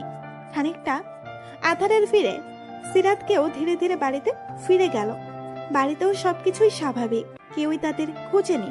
শুধু তানিশাকে ওর ভাবি খুঁজছিল কিছু একটা বলার ব্যাপারে। কেটে গেল আরো কয়েকটা দিন। সিরাতদের এবার শহরে ফেরার পালা এলো। বাবার অফিস, ভাইয়ের স্কুল, সিরাতের কলেজ, সবকিছু মিলিয়ে আর থাকা যাবে না। সিরাত খুশি মনে ব্যাগ প্যাক করছে, কারণ তানিশাও যাবে তাদের সাথে। সিরাতের মা নিজেই বলেছে কয়েকদিন থেকে আসতে সিরাত বাড়িতে মনমরা হয়ে থাকে। দুইজন কয়েকদিন একসাথে থাকলো, ঘুরলে ফিরলে মন্দ হবে না। তানিশা যাওয়ার ইচ্ছে হলো, কারণ ওই ছেলেকে নিয়ে তার কৌতূহল কাটছে না। কিছু একটা ব্যাপার তো আছেই ওই ছেলের মধ্যে। সেদিন তানিশাও সিরাতের সাথে শহরে চলে আসে। শুরু হয়ে গেল আবার আগের ব্যস্তময় জীবন। তার ফাঁকে ফাঁকে তানিশার আগমন নিয়ে হালকা ঘোরাঘুরি, আবার তানিশার আর সিরাতের মাঝে ওই ছেলে নিয়ে বিশদ গোপন আলোচনাও চলে। সিরাত শুধু শুনে আর তানিশা কৌতূহল নিয়ে একটার পর একটা কথা বলেই যায়। আচ্ছা, ওই ছেলে কে? কেন এমন করে? ওই ছেলে কি সত্যি পাগল? কই, দেখে তো মনে হয় না। ছেলেটা আগে কোথাও দেখেছিল তোকে? বাপরে বাপ, এক নজর দেখতে একেবারে গ্রামে চলে গিয়েছিল। কেমন ভালোবাসে তোকে বুঝছিস কিছু? আর আমাকে দেখ, জামাই পাইছি একটা, সারাদিন কোনো খোঁজ খবর নাই। আমি কল করলেই তার কথা বেরোবে। ওই ছেলেটা তোর কত কেয়ার করে, তাই না? তখন সিরাত শুধু মুখ গোমরা করে বলে, আন্টি, আমি এত কিছু জানি না। ওনাকে দেখলেই আমার খুব ভয় করে, ইচ্ছা হয় দৌড়ে কোথাও পালিয়ে যাই। উনি যদি কোনো অপরিচিত লোক হতো এত ভয় পেতাম না। সিরাত আরো মুখ গুমরা করে বলে, তানিশা আন্টি প্লিজ অন্য কিছু বলো। ওই সাবিরের কথা শুনতে শুনতে আমার কান পচে গেছে। তুমি শুধু বারবার ওনার কথা বলো কেন? তানিশা পেট ফাটা হাসি নিয়ে বলে, আরে গাধি, তুই আসলেই একটা নিরামিষ। তোর এখন ব্লাশিং করার কথা, আর তুই বলছিস তানিশা আন্টি। এসব বলে না, তোর দ্বারা না কিচ্ছু হতো না। আমি থাকলে এতক্ষণে আরো কত কিছু যে হয়ে যেত। তুই তো এখনো চলে যান, কথা বলবেন না, এগুলোতেই পড়ে আছিস। সিরাত অনেকক্ষণ ভেবেও তানিশার কথার অর্থ কুল করতে পারল না। এতক্ষণে কি হয়ে যেত আন্টি? তানিশা শুধু বিরস ভঙ্গিতে তাকালো। তোর মাথা আর আমার মুন্ডু হতো। তোকে এ টু জেড সব বলা লাগে, আর যা তো কিছু বলতাম না আর। আরে ভাই, প্রেম হতো প্রেম, বুঝিস নাই? এরই মাঝে সিরাতের জন্য আরো একটা সম্বন্ধ আসে, এটাও তার বাবা রিজেক্ট করে দেয়। সিরাতের মার তখন নাজেহাল অবস্থা, রান্নাঘরের মেঝেতে পা ছড়িয়ে মরা কান্না ঝুলে দেন তিনি।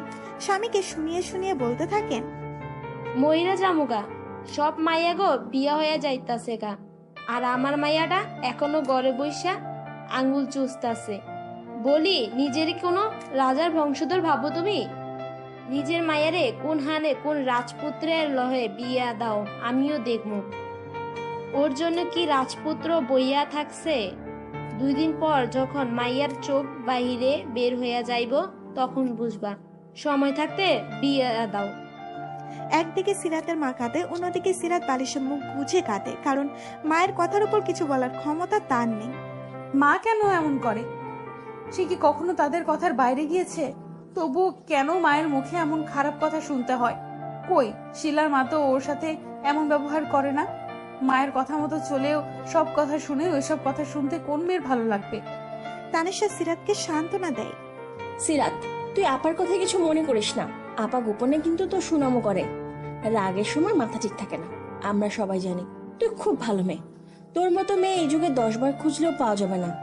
তুই সুন্দরী বলেই না আপার চিন্তা হয়, সবসময় চোখে চোখে রাখে। আজকালকার মেয়েরা ছেলেদের চেয়ে বেশি খারাপ। ভুলিয়ে ভালিয়ে তোকে কোথায় নিয়ে যাবে টেরও পাবে না। জানিস তো চুপ কত খারাপ। আর কাঁদিস না রে। সিরাত তবুও কাঁদে, তার দুঃখের যেন শেষ নেই। প্রতিটি ছোট ছোট বিষয় নিয়ে সে কাঁদে। কোথায় যেন শুনেছিলাম রূপবতী মেয়েরা ভীষণ বোকা হয়। আরো কয়েকদিন পরের কথা, কলেজে বাস মিস হয়ে যাওয়ায় সিরাত আর অপেক্ষা করলো না। একটা পাবলিক বাসে উঠে একেবারে জানালার সিটের সাথে মিশে গেল। খুব কমই এই ধরনের বাসে যাতায়াত করার সুযোগ হয়েছে। এই প্রথমবার একা একা উঠল। শিলাও আজ কলেজে আসেনি। তাড়াতাড়ি বাসায় ফেরার তাড়া হলো। আজ এক আত্মীয়র বাড়িতে দাওয়াত আছে। সবাই নিশ্চয়ই এখন রেডি হয়ে ওর আসার অপেক্ষায় বসে আছে। ওর জন্য হয়তো তানিশা আন্টিও রেডি না হয়ে বসে আছে। সিরাত ভয়ে ভয়ে চোখে বাসের আড়াগোড়া পর্যবেক্ষণ করলো। এই সময় যাত্রী থাকে না বেশি। সিরাত একবার পাশের খালি সিটটার দিকে অসহায় চোখে তাকালো। খুব করে চাইতে লাগলো কোনো মেয়ে যাতে এই সিটে বসে, কোনো ছেলের পাশে যাতে ওকে বসতে না হয়। সিরাত দোয়া কবুল হলো না। অল্পক্ষণের মধ্যেই এক লোক বসলো সিরাতের পাশের সিটে। সিরাতের দৃষ্টি তখন জানালার বাহিরে। পাশে কারো উপস্থিতি টের পেয়ে ভীতু চাহনিতে ঘাড় ঘুরিয়ে তাকিয়ে একটা বড়সড় ধাক্কা খেলো। লোকটা ভাবলেশহীন ভাবে রুমাল নিয়ে মুখ মুছছিল। সিরাত হাত দিয়ে মুখ ঢেকে এক ঝটকায় আবার বাইরে চোখ রাখলো। মাথার ওড়নাটা আরো সামনে এনে ওড়নার এক অংশ কামড়ে ধরলো। লোকটার গা থেকে এক তীব্র স্মেল সিরাতের গা পেয়ে ঝরঝর করে ঘাম ছুটতে লাগলো। আল্লাহ প্লিজ সাবির যাতে আমাকে না দেখে। সিরাতকে এমন অবস্থায় দেখে সাবির ঠোঁট টিপে হাসলো। তারপর এক ঝটকায় সিরাত তার দিকে ঘুরিয়ে মুখটা ওড়নার আড়াল থেকে দৃশ্যমান করলো। সিরাতের চোখে মুখে বিস্ময় নিয়ে থমেরে তাকিয়ে আছে, চোখে মুখে অবিশ্বাস। চোখের কোণা দিয়ে বাসের আশেপাশে তাকালো। একটা মহিলা তার দিকে তাকিয়ে আছে। সিরাত আশেপাশে এবার লজ্জারা এসে ঘিরে ধরলো। মুখে রক্তিম আফা নিয়ে ভাবতে লাগলো, এত কিছু করেও কিভাবে বুঝলো? সাবির হয়তো তার অবস্থা বুঝতে পারলো। ফিসেল গলায় বলল, তোমার কি মনে হয় রাত আমাদের কোইন্সিডেন্সলি দেখা হয়েছে? মোটেও না। তোমার অবস্থা দেখে আমার খুব মায়া হলো, তাই তোমার পাশে এসে বসলাম। তুমি এত কিপটে কেন বলো তো? সিরাত অবাক হয়ে বলল, মানে? এই যে টাকা খরচ হবে বলে তুমি এই সিটটাও বুক করতে পারোনি। কত আর খরচ হতো? 10 টাকা 20 টাকা এনিথিং। কত সাহস দেখেছো তোমার? একা একা বাচ্চা একটা মেয়ে হুট করে পাবলিক বাসে উঠলে? সিরাত এবার সত্যি সত্যি লজ্জা পেল। সিট আর বাসের দেওয়ালের সাথে একেবারে সিটিয়ে গেল সে। আপনার সাহায্যের কোনো প্রয়োজন নেই, চলে যান। তুমি কি ভেবেছো আমি কোথাও যাচ্ছি? আমি শুধু তোমাকে গাইড দিতে এখানে এলাম। আমার গাড়িতে ড্রাইভার ড্রাইভ করছে তোমার পাশ বরাবর, দেখো। সিরাত সন্দেহান দৃষ্টিতে জানালার বাইরে তাকালো। একটা লাল রঙের গাড়ি তাদের সাথে সাথে চলছে। চলো না একটা হাঁক করি। সিরাত একটা ঢুক গেলে আবার আশেপাশে তাকালো। মহিলাটা এখনো তাদের দিকে তাকিয়ে আছে। সাবির এগিয়ে আসছে তার দিকে। সিরাত নাউজুবিল্লাহ বলে জানালার দিকে সম্পূর্ণ ঘুরে বসলো। পাশ থেকে সাবিরের হু হা হাসির আওয়াজ আসছে। সিরাতের গন্তব্য গাড়ি থামতেই সাবিরকে ওদিকে একটু যাব। বলে পাশ কাটিয়ে চলে এলো। বাস থেকে নেমে একেবারে জোর কদমে গলি বাঁক নেওয়া জায়গাতে এসে থামলো। সামান্য মাথা ঘুরিয়ে দেখলো কেউ আসছে কিনা। সাবির স্টপের পাশে হাত ভাঁজ করে দাঁড়িয়ে আছে। সিরাত তাকাতেই বাই জানালো হাত নেড়ে। সিরাত বুকে থুথু ছিটিয়ে আরো জোরে পায়ে হাঁটা ধরলো। জোর পাচান বেঁচে গেছে আজ। সেদিন ছিল বৃহস্পতিবার। সকালের দিকে সিরাতের মাথা ব্যথা করছিল ভীষণ, তাই সে আর কলেজে গেল না। বেলা 12টার ঘরে আসতেই তার অবস্থার কিছুটা উন্নতি হলো। ইফতি স্কুল থেকে ফেরার পর সে তানিশা আর ইফতি মিলে বেশ মজা করে সময় কাটালো। ব্যবসা গরমে সিদ্ধ হওয়ার উপক্রম। মা রান্নাঘরে ঢোকার আগেই তানিশা গরম গরম পাকোপোড়া আর পেঁপে জুস বানিয়ে পরিবেশন করলো। হাফ টাইম হওয়ায় সিরাতের বাবাও আজ তাড়াতাড়ি চলে এলেন। সবাই মিলে বেশ উৎসব মুখর পরিবেশের মাঝে দুপুরের খাওয়া দাওয়া পর্ব শেষ হলো। বিকেলে ঘটল এক অদ্ভুত ঘটনা।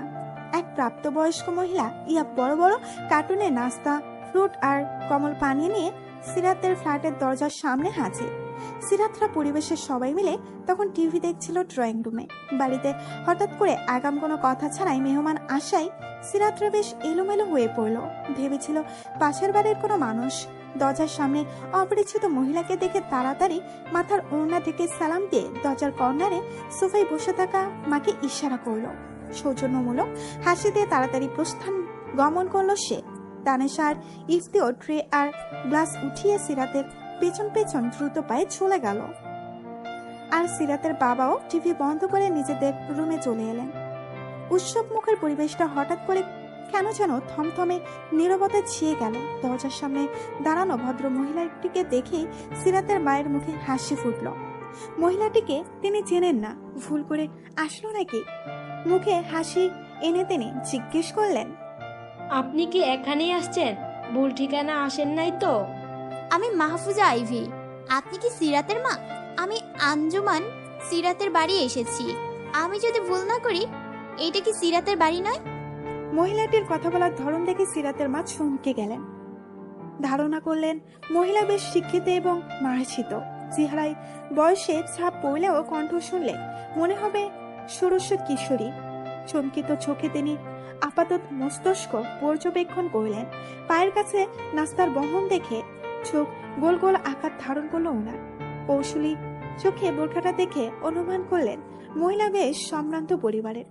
এক হাতে কালো চকচকে ঘড়ি দিয়ে ভাবলেন মহিলা হয়তো শৌখিন নয়তো সময় জ্ঞান অচেতন মানুষ। তিনি মুখে আবারও একগাল হাসি নিয়ে বললেন, আমি সিরাতের মা, এটাই আমাদের বাসা। আপনি ভেতরে আসেন। আমি জানতাম এটাই সিরাতের বাসা। চলুন তাহলে ভিতরে যাওয়া যাক। আসেন। সিরাতের মায়ের মুখে বিশ্ব জয়ের হাসি। এই মহিলা সিরাতের জন্য সম্বন্ধ নিয়ে এসেছে নিশ্চিত। কি মার্জিত ব্যবহার, ধনীও মনে হয়। এমন একটা ঘরে যদি সিরাটার বিয়ে দিতে পারি আর কোনো চিন্তা থাকবে না। জৈনক ভদ্রমহিলা মাহফুজা আইভি সিরাতের মায়ের সাথে খেচুড়ে আলাপ শুরু করে দিলেন। যে কোনো মানুষকে কয়েক মিনিটের মধ্যে আপন করে নেওয়ার অভাবনীয় ক্ষমতা আছে তার। সিরাতের মাকে খুব সহজেই নিজের ভক্ত বানিয়ে নিলেন। তবে তিনি কোনো খেচুড়ে আলাপ করতে আসেননি, স্বয়ং নিজের একমাত্র ছেলের বিয়ের সম্বন্ধ নিয়ে এসেছেন।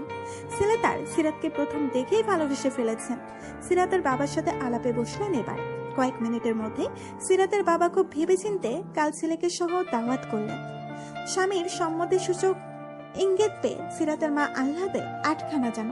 সিরাতের জন্য হঠাৎ এত বড় বাড়ি থেকে সম্বন্ধ আসা সিরাতের বাবার গোপন সম্মতি, কাল ছেলেকে সহ নিমন্ত্রণ, সব যেন কেমন কাকতালীয় ভাবে ঠিক হয়ে গেল। অন্যদিকে এইসব শুনে সিরাতের মাথায় যেন বাস ভেঙে পড়ল। এ কি শুনছে ও? এটা কিভাবে সম্ভব? সব না শুনেই হাউ মাউ করে কান্না শুরু করে দিল সে। কাল ছেলে আসবে শুনে ভয়ে থ মেরে বসে রইল কিছুক্ষণ। কি হবে এবার? হুট করে এসব কি হয়ে গেল? পরদিন সকাল থেকে সিরাতের অস্থিরতা বেড়ে গেল। তার মনে হচ্ছে এইবার আর কোনো রক্ষা নেই। বাবা বোধহয় রাজি হয়েই যাবে।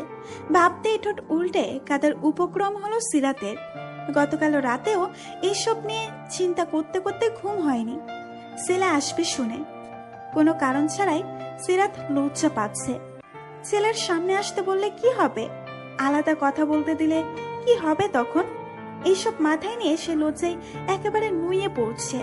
তানিশা সিরাতের এমন অবস্থা দেখে তানিশা হেসে কুটি কুটি। হাসতে হাসতে সে বলল, তোকে কি প্রথমবার পাত্রপক্ষ দেখতে আসছে নাকি? কিছুক্ষণ আগে দেখলাম কাঁদছিস, এখন দেখছি লজ্জা একেবারে লাল হয়ে গেছিস।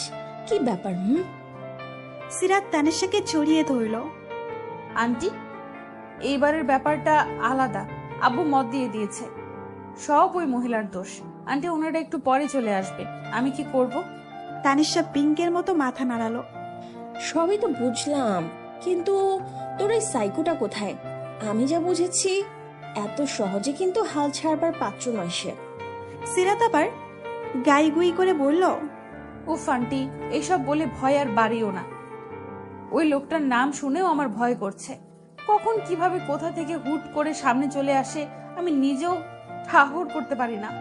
সব সময় রাত রাত রাত পাত কি সব নামে ডাকে আমায়। ও আন্টি, আমি বিয়ে করব না, প্লিজ কিছু করো। তানিশা আবার পিঙ্কের মতো মাথা নাড়ালো। আমি তোর আন্টি, তুই আমার ভাতিজি, তাই না? ছেলে যদি সুবিধার মনে না হয় এখানেই ল্যাং মেরে ফেলে দেবো, বুঝেছিস? কোন ছেলে কেমন হয় জানা আছে আমার, খালি আসতে দে। আমি আর ইফতি মিলে ছেলেটাকে এমন অবস্থা করব না, সব ভদ্রগিরি ছুটিয়ে দেব। বলে কিনা প্রথম দেখায় ভালোবাসা, প্রচুর ভালোবাসা ছুটিয়ে দেব। সিরাত খানিকটা স্বস্তির নিঃশ্বাস ফেলে চিন্তিত মুখ করে বসে রইল। তানিশা মিথ্যে কথা বলে না। গ্রামের সকল ছেলের কাছে তানিশা মানেই ভয়। আস্ত একটা ছেলেদের গ্যাং নিয়ে ঘুরত এক সময়। অন্যদিকে সিরাতের মা আজ সকাল থেকে রান্নাঘরে। ওনাকে দেখে মনে হবে রাতে রাতেই ওনার জীবন অবসান হবে আজ। মুখে ঘাম একাকার, শাড়ির আঁচলে মুখ মুছছেন বারবার। সিরাত সাহায্য করতে চেয়েছিল, কিন্তু তিনি ধমক মেরে ঘরে পাঠিয়ে দিয়েছেন। সিরাতকে আজ কোনো কাজই করতে দেননি তিনি। একটু আগেই নিজ হাতে সিরাতকে লাল শাড়ি পরিয়ে দিয়ে মোটামুটি একটা পুতুল বানিয়ে রেখে দিয়েছেন। তানিশা সাজিয়ে দিয়েছে ঘরোয়া সাজে। হেঁটে হেঁটে সিরাত যখন একটু আগে রান্নাঘরে উকি দিয়ে গেল, তা দেখেই ওনার যেন সমস্ত ক্লান্তি উবে গেল। মনে হলো যেন আস্ত একটা পুতুল গুটি গুটি পায়ে হাঁটছে। শাড়ি সামলাতে গিয়ে তার অবস্থা নাজেহাল। মেয়েটাকে আজ ভীষণ সুন্দর লাগছে, লাল রংটা খুব মানিয়েছে। তিনি আবার রান্নায় ব্যস্ত হয়ে গেলেন। দুপুরের দাওয়াত এক্ষুনি এসে পড়বে হয়তো। উফ, সিরাতের বাবাটা সেই কখন দোকানে গেল মিষ্টি কিনতে, এখনো এলো না। ইফতিটাও গেছে বাপের সাথে। গরমে নিশ্চয়ই এতক্ষণে ঝুল হয়ে নাক মুখ লাল করে ফেলেছে। কি করছে কে জানে। ঠিক দুপুর 12টা বাজে বাড়ির কলিং বেল বেজে উঠল। কলিং বেলের টন পুরো ঘরময় প্রতিধ্বনি হলো। সিরাতের গায়ে যেন কে কাটা মারলো। নিশ্চিত তোরা এসে গেছে। বিছানার চাদর শক্ত করে আঁকড়ে ধরে সে অস্থির পায়ে নিজের রুমে পায়চারি করতে লাগলো। তানিশা একটু দূরে বসে একটা মিষ্টি মুখে পুরে সিরাতের কাণ্ড দেখছে। ইফতিও সিরাতের পেছনে পেছনে হাঁটছে। একটা মিষ্টি হাতে নিয়ে বোনকে বলল, আপু, আজ না তোমার বিয়ে? ধরো মিষ্টি খাও। আমি আর আব্বু অনেক দূর থেকে মিষ্টি এনেছি, খাও। বিয়ে করলে মিষ্টি খেতে হয়। সিরাত হাঁটা থামিয়ে ইফতির দিকে ভয়ে ভয়ে তাকিয়ে রইল। তানিশা দিল এক ধমক। আরে দিব একটা চটকানা। ইফতিয়া, তোকে আজ তেঁতুল তলায় দিয়ে আসবো। তেঁতুল গাছের রাক্ষসের সঙ্গে তোকে বিয়ে দিয়ে দেব। সাথে একটা মিষ্টির প্যাকেটও নিয়ে যাবে, দুজনে মিলে ভাগ করে খাস। চল। ইফতি বেচারা মিষ্টিটা হাতে নিয়ে নাদুস নুদুস শরীরে দৌড়ে পালিয়ে গেল। ছেলেটা একটু আগেই গোসল করে এসেছে। তার মায়ের ধারণা ঠিক, ঠিকই গরমে ঘামে ভিজে নাক মুখ লাল করে এসেছে। ওরা দুই ভাই বোনই একরকম। ফলস্বরূপ আবার গোসল করতে হলো। সিরাতের মা অতিথি আপ্যায়ন ব্যস্ত হয়ে গেলেন। মাত্রই গোসল সেরে স্বামীর সাথে কি একটা বিষয় আলাপ করছিলেন। কলিং বেলের শব্দ শুনে এগিয়ে এসে দরজা খুলে দিলেন। মাহফুজা আইভি হাসি মুখে দাঁড়িয়ে আছেন, পরনে ভারী জামদানি শাড়ি। গতকালকের মতো ওনার চেহারায় কোনো তাড়াহুড়া নেই। ওনাকে একা দাঁড়িয়ে থাকতে দেখে সিরাতের মা বললেন, ভাবি জামাই বাবা কোথায়? আইভি ভীষণ খুশি হলেন। ছেলেকে জামাই সম্বোধন করে তিনি অনেকটাই বুঝে গেলেন। বিয়ান, আপনার জামাই বাবা একটু পর আসবে। আমাকে এখানে নামিয়ে দিয়ে মহাশয় গেছে আরিয়াল ঘের থেকে মিষ্টি কিনতে। জানেন তো ওখানকার জিনিস আমাদের শহরে এক নামে পরিচিত। এত দূর যাওয়ার কি দরকার ছিল? সিরাতের মা হাসতে হাসতে বললেন। মুখে এমন বললেও মন খুশিতে ভরে গেল। মিষ্টি তো স্থায়ী দোকান থেকেও কেনা যেত। নিশ্চয়ই ছেলেটা ভালো। তিনি জনাবা আইভিকে নিয়ে ড্রয়িং রুমে সোফায় বসলেন। ইফতি সালাম দিয়ে দরজার কোণা ধারে দাঁড়িয়ে রইল। আমি বলে সে যেত না, আজ নিজ দায়িত্বে গেল। যেটা যখন মনে আসবে তাই করবে সে, কারো কথা কানে নেবে না। হবু শ্বশুর বাড়ি বলে কথা। তারা কথা চালিয়ে যেতে লাগলো। একসময় সিরাতের মা তানিশাকে জুড়ে ডাক দিয়ে বললেন, তানিশা, টেবিলে জুসের ট্রেটা রেখেছি, সিরাতকে নিয়ে এখানে আয়। এদিকে সিরাতের ভয়ে হাত পা ঠান্ডা হয়ে আসছে। শাড়ির আঁচলটা মাথায় দিয়ে সে ধীর পায়ে ড্রয়িং রুমের দিকে এগিয়ে যেতে লাগলো। রীতিমতো দাঁতে কিরমির করছে সে। তানিশার ট্রে হাতে নিয়ে ফিক করে হেসে দিল। তোর মতো কনে আমি এই জীবনে দেখিনি, পাগলি একটা। এত ভয় পাওয়ার কি আছে? তানিশা এত কিছু বুঝালো, তারপরেও সিরাত মৃগী রোগীর ন্যায় কাঁপতে লাগলো। জানাবা আইফিকে সে পায়ে ধরে সালাম করে মায়ের পাশে মাথা নিচু করে বসলো। নানা প্রশ্নের উত্তর দিতে দিতে আর চোখে আশেপাশে তাকালো। কি ব্যাপার, ছেলে আসেনি নাকি?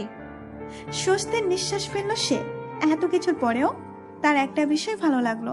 সামনে বসে থাকা ভদ্র মহিলা তাকে অন্যদের মতো হেঁটে দেখাতে বলেননি, চুলে হাত দেননি, খুব বেশি প্রশ্নও করলেন না। ভদ্র মহিলা বেশ আধুনিক মন মানসিকতার, কথার ধরন শুনে বোঝা যায়। হঠাৎ কলিং বেল বেজে উঠল। জনাবা আইফির মোবাইলে কল এলো। তার ছেলে নিচে এসেছে, মিষ্টি নিয়ে উপরে আসছে। কলিং বেল বাজার পর সিরাত তানিশার হাতটা শক্ত করে ধরল। বুকের ভেতর টিপ টিপ আওয়াজ হচ্ছে। সবাইকে অবাক করে দিয়ে সিরাতের মা বললেন, সিরাত, তুই যা, দরজাটা খুলে দিয়ে জামাই বাবাকে নিয়ে ভেতরে নিয়ে আয়। মাহফুজা আইভিও তাল মেলালেন। হ্যাঁ মা, তুমিই যাও। সিরাতের চোখ বন্ধ করে নিজেকে শান্ত করার চেষ্টা করলো। তার মা ইচ্ছে করে এটা করেছে, বেশ বুঝতে পারছে সে। তানিশার দিকে তাকাতেই তানিশাও একটা চোখ টিপ দিয়ে বেস্ট অফ লাক জানালো। অতঃপর সিরাত শাড়ির কুচির সামনে দরজার দিকে এগিয়ে যেতে লাগলো। দেখে মনে হচ্ছে যুদ্ধে যাচ্ছে সে। কাঁপা কাঁপা হাতে দরজা খুলে দিতেই তার দিন দুনিয়া উল্টা পাল্টার উপক্রম হলো। সাবির? সিরাত অনড়ভাবে দাঁড়িয়ে রইল, চোখে মুখে বিস্ময় নিয়ে সাবিরকে দেখছে সে। সাবির সম্পূর্ণ ফর্মাল লুকে, শার্টের হাতা ফ্লোর করে সাথে মাথা নিচু করে প্যাকেট গুনছে। তার সাথে আসা লোকটাও মনোযোগ দিয়ে সাবিরকে দেখছে। সিরাত একটা ঢোক দিলে কপালে জমা বিন্দু বিন্দু ঘামগুলো মুছলো। আশ্চর্য, এই পাগলটা এখানে কি করছে? বাড়ির ঠিকানা জানলো কি করে? সাবির প্যাকেট গোনা শেষ করে মুখ তুলে তাকালো। তার চোখেও বিস্ময়ের খেল। গোল গোল চোখে সিরাতকে আপাত মস্তিষ্ক পর্যবেক্ষণ করে মুস্কিয়ে হাসলো। এদিকে সিরাতের দম বন্ধ হওয়ার উপক্রম। সাবিত কিছু বলতে চাচ্ছিল, তার আগেই সিরাত মুখের উপর ধরাম করে দরজাটা বন্ধ করে দিল। কাদো কাদো মুখ করে ফ্যাকাশে মুখে বন্ধ দরজাটার দিকে তাকিয়ে আছে সে। ড্রয়িং রুম থেকে মায়ের আওয়াজ দিল, সিরাত, তাড়াতাড়ি দরজাটা খুলে জামাইকে নিয়ে আয়। আর কতক্ষণ দাঁড়িয়ে থাকবে ছেলেটা? সিরাত অসহায় মুখে আবার দরজাটা খুলে দিল। আজ বোধ হয় আর রক্ষা নেই। দরজা খুলে দেখলো সাবির একা দাঁড়িয়ে আছে, পাশের লোকটা নেই। সিরাতকে অবাক করে সাবির ভেতরে ঢুকলো। নিচু স্বরে জিজ্ঞেস করলো, প্যাকেটগুলো কোথায় রাখবো? সিরাত পারে না, দৌড়ে পালিয়ে যায়। এখন থেকেই হাঁটু কাঁপছে তার। গলার স্বরেও তার প্রকাশ পেল। ছোট টেবিলটা দেখিয়ে বলল, এখানে রাখুন। সাবির মাথা নেড়ে বেশি বহুল হাতের সব প্যাকেট টেবিলে রেখে সরাসরি সিরাতের দিকে তাকালো। সিরাত খানিকটা ফোরকে গিয়ে পেছনে সরে এলো। এই লোকটা এইভাবে শান্ত চোখে তাকিয়ে আছে কেন? মানে কি চলছে বোঝার উপায় নেই। সিরাত পিছনে আসতেই সাবির এক কদমে এগিয়ে এলো। সিরাত বুকের ঢোল পিটাচ্ছে, যে কোনো সময় হার্ট অ্যাটাক করতে পারে সে। মুখ দিয়ে একটা আওয়াজ বের করার ক্ষমতা নেই যেন। শরীর ক্রমেই অসাড় হয়ে আসছে। সাবিরের এগোনো দিকে দুই হাত মুঠ করে শাড়ি চেপে ধরল। মনে মনে অসংখ্য দোয়া দৌড়ত পড়ছে। দুজনেই মনোযোগ বিচ্ছিন্ন হলো হঠাৎই। সিরাত স্বস্তির নিঃশ্বাস ফেললো। ড্রয়িং রুম থেকে আবারও মা ডাকলো তাকে। সিরাত, কি করছিস এতক্ষণ? সিরাত নিজেকে ধাতস্থ করে প্রয়োজনের অধিক জোরে চেঁচালো, আসছি মা। আজ চোখে একবার সাবিরের দিকে তাকিয়ে দ্রুত পায়ে ড্রয়িং রুমের উদ্দেশ্যে এগিয়ে যেতে লাগলো সিরাত। এই মরার শাড়িটার জন্য তাড়াতাড়ি হাঁটতেও পারছে না। সাবিরকে পাশ কাটিয়ে যাওয়ার সময় সাবির এক অদ্ভুত কাজ করে বসলো। সিরাতের এক হাত টেনে ডান গালে আলতো করে ঠোঁট ছুঁয়ে কানের কাছে ফিস ফিস করে বলল, আজ হঠাৎ বউ সেজে ঘুরঘুর করছো কেন? রসগোল্লা ভেবে টুপ করে খেয়ে ফেললে? আমার মতো পাগলাটে প্রেমিক পুরুষের তো দোষ নেই। প্রেয়সীর একটুখানি চাহনি হাজারবার পাগল হতে যথেষ্ট। বলেই সাবির সিরাতকে ফেলে ড্রয়িং রুমে চলে গেল। এদিকে সিরাত পা থামিয়ে বিস্ফোরিত দৃষ্টিতে তাকিয়ে রইল। কি সাংঘাতিক ছেলে রে বাবা! গায়ের রক্ত হিম হয়ে আসছে। সিরাত গালে হাত দিয়ে আশেপাশে তাকিয়ে দেখলো কেউ দেখেছে কিনা।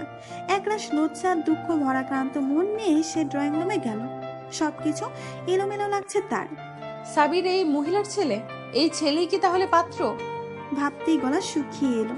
তানিশার চেহারাটা দেখার মতো হয়েছে। এই মুহূর্তে এক গোলা পানিতে ধাক্কা মেরে ফেলে দিলেও এতটা অবাক হতো না যতটা সাবিরকে দেখে অবাক হয়েছে।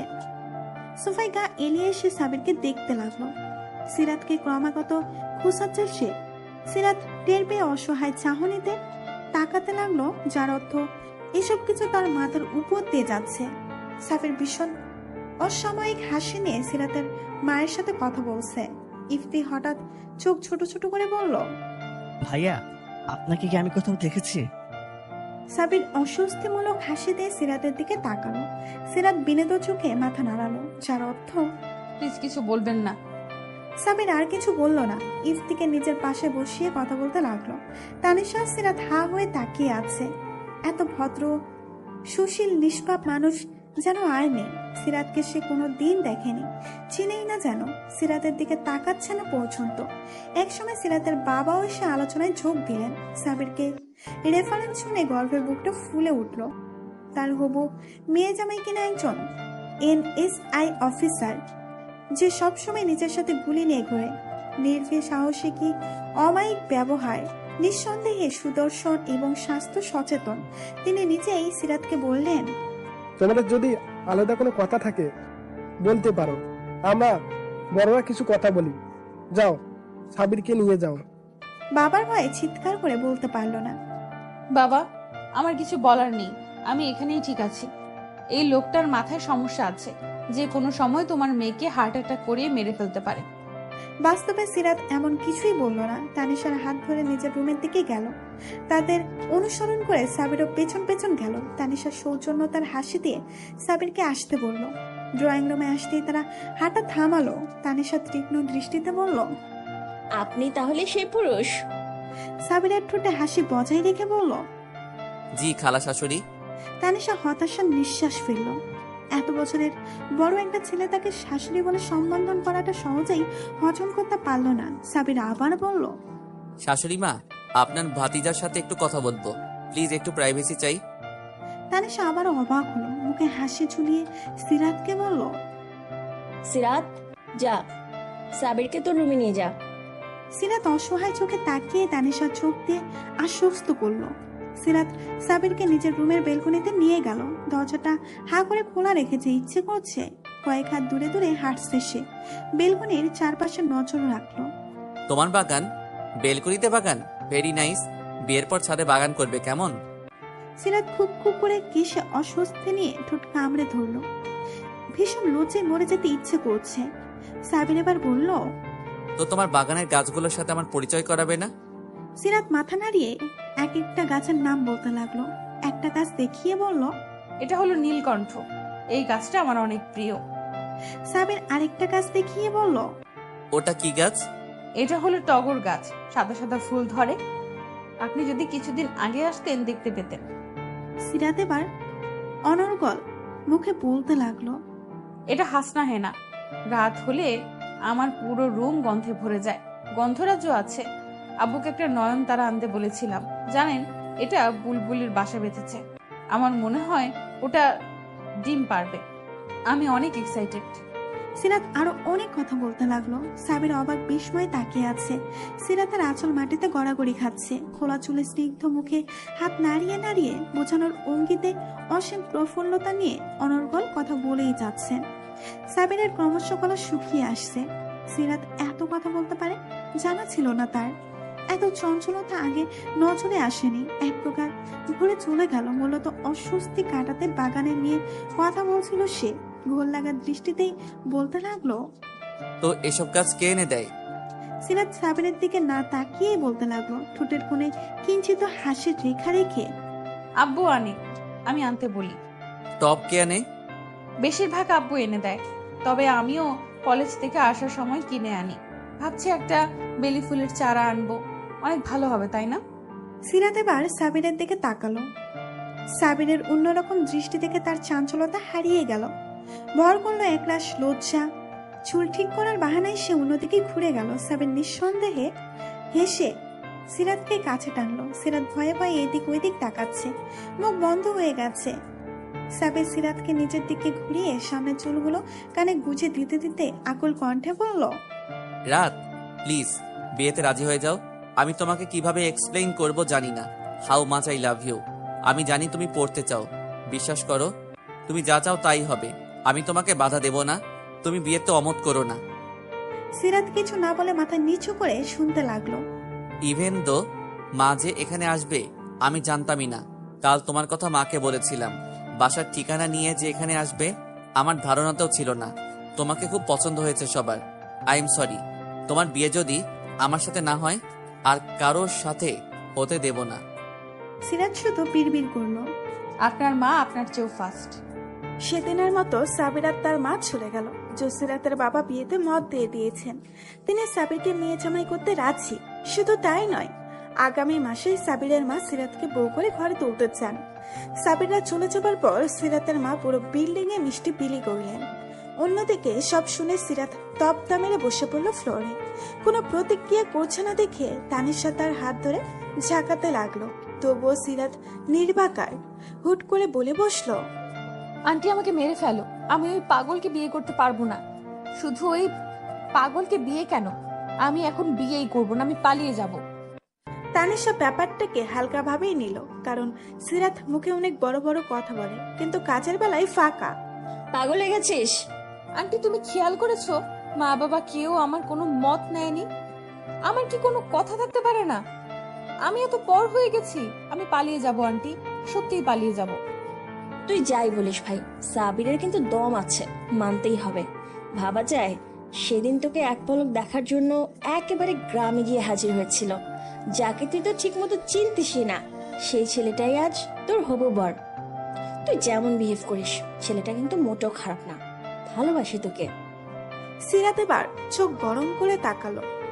আন্টি আমাকে কনভিন্স করার চেষ্টা করবে না। ধ্যাৎ, তুমিও আমার কথার গুরুত্ব দিচ্ছ না। আরো কয়েকটা দিন গেল। সিরাত সেই দিনের পর থেকে আর কলেজে যায়নি। না, কেউ মানা করেনি, ইচ্ছে করেই যাচ্ছে না। শেষমেশ থাকতে না পেরে তার মা বলল, কি রে, কলেজে যাচ্ছিস না কয়দিন? সিরাত গলা উঁচু করে বলল, কলেজে গিয়ে কি হবে মা, এমনিতেও বিয়ে হয়ে যাবে। পড়ালেখা থেকে মন উঠে গেছে তাহলে? মন থেকে কি হবে মা, এমনিতেও বিয়ে হয়ে যাবে। সাবির তোকে কল করলে রিসিভ করিস না কেন? কথা বলে কি হবে মা, এমনিতেও বিয়ে হয়ে যাবে। কথাটা বলেই জিভ কাটলো সিরাত। কি বলতে কি বলে ফেলেছে। ইস, মাথা নিচু করে নিজের রুমে চলে এলো। তানিশা মাত্রই তার বরের সাথে কথা বলে বারান্দা থেকে এসেছে। সিরাতকে লজ্জা পেতে দেখে ভ্রু কুঁচকিয়ে এলো তার। মাথায় টোকা দিয়ে বলল, কি ব্যাপার? ব্যাপার হলো তোমরা আমার কথার গুরুত্ব দিচ্ছ না, আমি সত্যিই পালিয়ে যাব। তানিশা মুখ বাঁকিয়ে বলল, দেখা যাবে। সে কথা বাদ দাও, তুমি নাকি চলে যাবে বলেছো। শুনো, তুমি এখন যেতে পারবে না। গ্রামে গিয়ে কি করবে? আপাও তাই বললো। দেখি তোর খালু যদি অনুমতি দেয় তাহলে থাকবো। আমি ওনাকে বুঝিয়ে বলবো, তুমি চিন্তা করো না। আচ্ছা। পরের দিন সকাল, সিরাত সুযোগ সন্ধানের দৃষ্টিতে সবার মতিগতি পর্যবেক্ষণ করছে। আজও সে কলেজে যায়নি। বাবা অফিসে, ইফতিও স্কুলে, মা গেছে পাশের বাড়িতে, আর তানিশা ঘুমোচ্ছে। এই সুযোগের অপেক্ষায় ছিল সিরাত। তার কথাকে আজ কাজে পরিণত করবেই করবে। আজ বাড়ি থেকে পালিয়ে যাবেই যাবে। যেই ভাবা সেই কাজ। নিজে জমানো টাকা যা আছে তা নিয়ে একেবারে রেডি হয়ে রাস্তায় পর্যন্ত চলে এলো। মোবাইলটা সুইচ অফ করে ভাবতে লাগলো, কোথায় যাবে এখন? লাইব্রেরিতে যাওয়া যায়, এখানে ঘন্টার পর ঘন্টা বসে থাকলেও কেউ কিচ্ছু বলবে না। ফুরফুরে মেজাজে লাইব্রেরিতে গেল সিরাত। একটা ইংরেজি নভেল বুক হাতে নিয়ে বেশ কিছুক্ষণ নাড়াচাড়া করলো। ঘন্টার পর ঘন্টা পেরিয়ে যাচ্ছে। এদিকে সিরাতের মা চিন্তা হচ্ছে।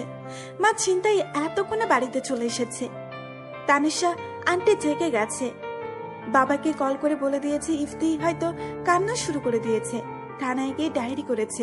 পত্রিকায়ও তার ছবি দিয়ে নিখুঁত সংবাদ ছাপা হয়েছে। ধুর, এসব কি ভাবছে সে?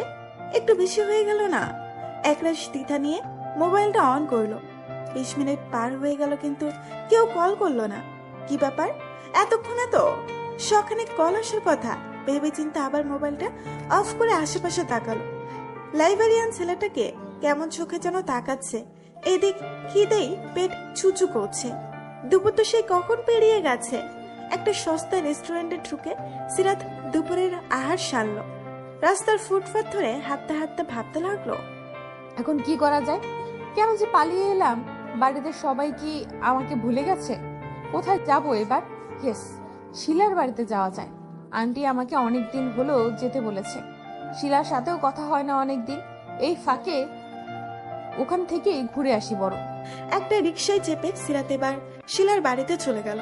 দুই বান্ধবী মিলে অনেকক্ষণ গল্প করলো। শিলার মা সিরাতকে ভীষণ পছন্দ করে। এমন শান্তশিষ্ট মেয়ে আর একটা ম্যাগনিফাইং গ্লাস দিয়ে খুঁজলেও পাওয়া যাবে কিনা সন্দেহ। সেই শান্ত বিশিষ্ট, লেজহীন বিশিষ্ট সিরাত নামের মেয়েটা যে বাড়ি থেকে পালিয়ে এসেছে শুনলেই বুড়ো বয়সে হার্ট অ্যাটাক করতে হতো ওনাকে। সন্ধ্যার সময় সিরাত এবার গায়ে গুই শুরু করেছে। কি করবে বুঝতে পারছে না। মনের ভিতর কু ডাকছে, বাড়ি যেতে ইচ্ছে করছে। মাস ওর ঠ্যাং ভেঙে ফেলবে নির্ঘাত। বাবা মিনিটে মিনিটে একটা করে চড় মারবে। তানিশা আন্টিও হয়তো রাগ করে কথা বলবে না। রাগে দুঃখে সিরাত কেঁদে দিল। আকাশ সম রাগ নিয়ে সিরাত এক ভয়ঙ্কর কাণ্ড করে বসলো। মোবাইল অন করে সরাসরি সাবিরকে কল করলো। উপাস থেকে রিসিভ হতেই প্রকাশকে কণ্ঠে বলল, শুনেন, আপনারা জন্য আমি বাড়ি থেকে পালিয়ে এসেছি। সব আপনার দোষ। এখন আপনি এর দায়ভার নেবেন।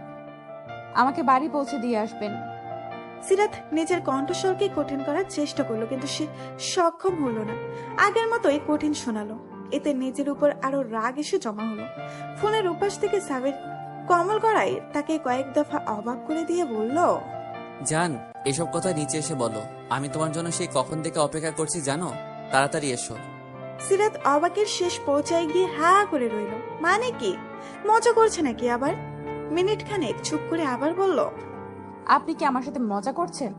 মজা করব কেন রে বাবা? আমার অলরেডি ঘুম পাচ্ছে, প্লিজ।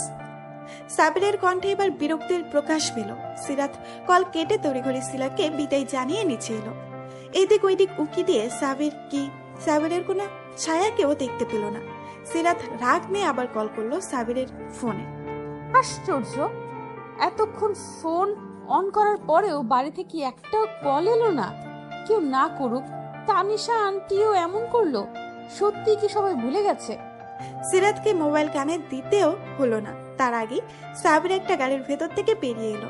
সাবিরকে দেখেই সিরাত কাছুমাছু করে মোবাইল ব্যাগে রেখে মাথা নিচু করে রইল। এই লোকটাকে দেখলেই তার সব ছেড়ে ছুঁড়ে পালিয়ে যেতে ইচ্ছে করে। বুকের অসম্ভব পরিমাণে ঢোল পিটায়। হার্টবিট বেড়ে গিয়ে অস্বাভাবিক হারে লাফাতে শুরু করে। তখন মনে হয় ওই টিপ টিপ শব্দটা তার আশেপাশে থাকা প্রত্যেকটা মানুষ শুনতে পাচ্ছে। লজ্জায় নুয়ে পড়তে চায় সিরাত। সাবির তাকে তাড়া দিল। সবার দ্বারা সবকিছু হয় না রাত। সারাদিন এদিক সেদিক ঘুরে বেড়ালে আর শেষে কি হলো? তোমার দৌড় কত দূর আমার জানা আছে। তাড়াতাড়ি তোমাকে বাসায় পৌঁছে দিতে হবে। তোমার বাবা আমার মাথা খেয়ে ফেলেছে। সিরাতকে আবার অবাক হতে হলো। আপনি সবকিছু জানতেন? সিরাতকে গাড়িতে উঠিয়ে সাবিরও পাশে বসলো। সামনে ড্রাইভার গাড়ি ড্রাইভ করছে। সাবিরের চোখে মুখে চিন্তার রেখা। ভ্রু কুঁচকিয়ে ড্রাইভারকে একের পর এক ধমক মেরে চলেছে সে। শান্ত, তোকে আমি বলেছিলাম শর্টকাট রোড দিয়ে যেতে, গাড়ি ঘোড়া তাড়াতাড়ি। কটা বাজে দেখেছিস? তোকে সাথে আনাটাই বোধহয় ভুল হয়েছে। ডিসগাস্টিং। সাবিরের এমন ব্যবহার দেখে সিরাত ভয় পেয়ে গেল। ভয়ে নিজেকে খানিকটা গুটিয়ে নিল। সাবিরের এমন ব্যবহার আজই প্রথম দেখছে সে। শান্ত নামে ছেলেটা তো টু শব্দটাও করলো না। সিরাত হলে নিশ্চিত কেঁদে দিত।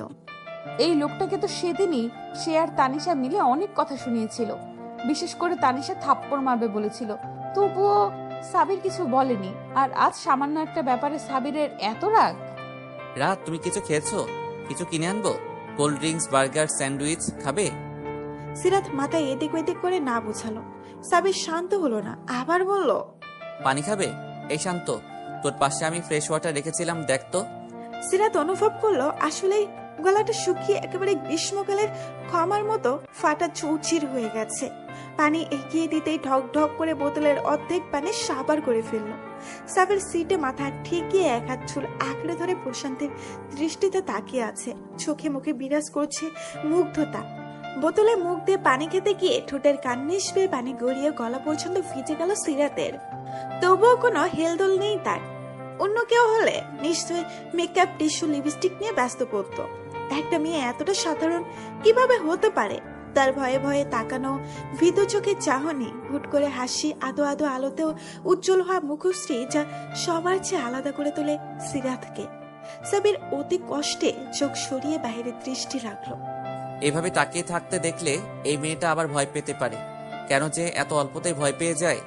সিরাত পানি খেয়ে হাতের উল্টো পিঠ দিয়ে ঠোঁট মুছে সাবিরের দিকে তাকালো। সাবিরের একটা হাত তার দিকে এগিয়ে আসছে। সিরাত মনোযোগ দিয়ে তাকিয়ে রইল। গাড়ির ভেতরে আলো নেই। শহরের রাস্তা, আশেপাশে সোডিয়াম লাইটের আলোতে একটু একটু যা দেখা যায় তাতেই দেখতে পেল সাবিরের হাতটা আস্তে আস্তে তার ডান হাতের 5টা আঙুল দখল করে নিল। অথচ সাবির এখনো বাইরেই তাকিয়ে আছে। দেখে মনে হবে সে সিরাতের হাত ধরেইনি। সিরাত হাতটা সরাতে চাইলো কিন্তু পাইল না। ক্রমেই সাবির আরো শক্ত করে ধরলো তার হাতকে। সিরাতের কাঁপাকাঁপি বেড়ে গেল। পায়ের আঙুল সংকুচিত হয়ে আসছে। অন্য হাত দিয়ে জামা শক্ত করে মুঠ করে ধরে নিজেকে আয়ত্তে আনার চেষ্টা করলো সে। সামনে শান্ত নামের ছেলেটা আছে। ইস, যদি এক্ষুনি পেছনে ফিরে এই হাত ধরা অবস্থায় দেখে কি হবে? উফ, কি হবে তখন? লজ্জায় গা লাল হয়ে এলো তার। নিঃশ্বাসের ওঠানামা বেড়ে গেল। শান্ত যাতে না শুনতে পায় এমন ভাবে সাবিরের কাছে গিয়ে ফিস ফিস করে বলল, আমার হাত ছাড়ুন, কি করছেন? সাবির তৎক্ষণিক তার দিকে ফিরল। সিরাত থতমত খেয়ে মুখ সরিয়ে সোজা হয়ে বসলো। কি করছি আমি? সিরাত আতঙ্ক নিয়ে সামনে তাকালো। সিরাতের কোনো জবাব না পেয়ে সাবির আবার বলল, তোমার হাত ধরেছি তো কি হয়েছে রাত? ভালোবাসার মানুষের হাতটা ধরেছি একটু। এভাবে থাকি না প্লিজ, আর একটু। তুমি জানোই how much I love you. Sirat এবার সাবিরের মুখ চেপে ধরলো। মানুষ এতটা নির্লজ্জ কিভাবে হতে পারে? শান্ত কি মনে করেছে কে জানে? রোবট নাকি? যেমন ছিল তেমনই গাড়ি চালাচ্ছে। মুখের ভাবভঙ্গি এমন যে কিছুই শুনেনি। আশ্চর্য, এখানে সবাই পাগল। সাবির নিঃশব্দে হাসতে লাগলো। খানিকক্ষণ পর হাসির মাত্রা আরো বেড়ে গেল। সিরাত তো পাইলে লজ্জায় কোথাও লুকিয়ে পড়বে। অবশেষে তারা বাড়িতে পৌঁছালো। সিরাত ভয়ে ভেতরে ঢুকছে না। আল্লাহ, আমার কি হবে এখন? আজ আমি শেষ। সিরাত কান্না মুখ করে বিড়বিড় করতে লাগলো। সাবিরের দিকে চোখ যেতেই দেখলো লোকটা আবার মিটি মিটি হাসছে। সিরাত চোখ বড় বড় করে বলল, আজব, আপনি হাসছেন কেন? কই না তো। আমি স্পষ্ট দেখলাম। সাবির একটা দীর্ঘশ্বাস ফেললো। আশ্বস্তের ভঙ্গিতে বলল, ডোন্ট ওয়ারি রাত, তোমার পরিবারের সবাই জানে যে আজ সারাদিন তুমি আমার সাথে ছিলে। আমরা একসাথে ঘুরে বেরিয়েছি, দুপুরে লাঞ্চ করেছি, শপিং করেছি, আরো অনেক কিছু। আফসোস যদি এমন হতো। বাদ দাও, সামনে হবে ইনশাল্লাহ। তুমি এখন থেকে একদমই কোনো বিষয় নিয়ে চিন্তা করবে না। আমি সবসময় তোমার সাথে, তোমার পাশে আছি। আমার শ্বশুর অনেকদিন ধরে তোমাকে আগলে রেখেছে এই বাইরের জগৎ থেকে। আমি অনেক থ্যাঙ্কফুল উনার কাছে যে তুমি এখনো পবিত্র, স্বচ্ছ, পরিষ্কার। আই লাইক ইউর সিম্পলিটি, আর যা আমাকে সবসময় তোমার দিকে টানে। লাভ ইউ সিরাত, আমি সত্যি তোমাকে অনেক বেশি ভালোবাসি। তোমাকে অর্ধাঙ্গিনী হিসেবে পেতে চাই। সিরাত অবাক হয়ে সাবিরের দিকে তাকিয়ে আছে। সাবিরের কথা সে বুঝেছে কিনা বোঝা গেল না। পুরোটা সময় সে শুধু ভাবলো, লোকটা এত সুন্দর গুছিয়ে কথা বলতে পারে কেন?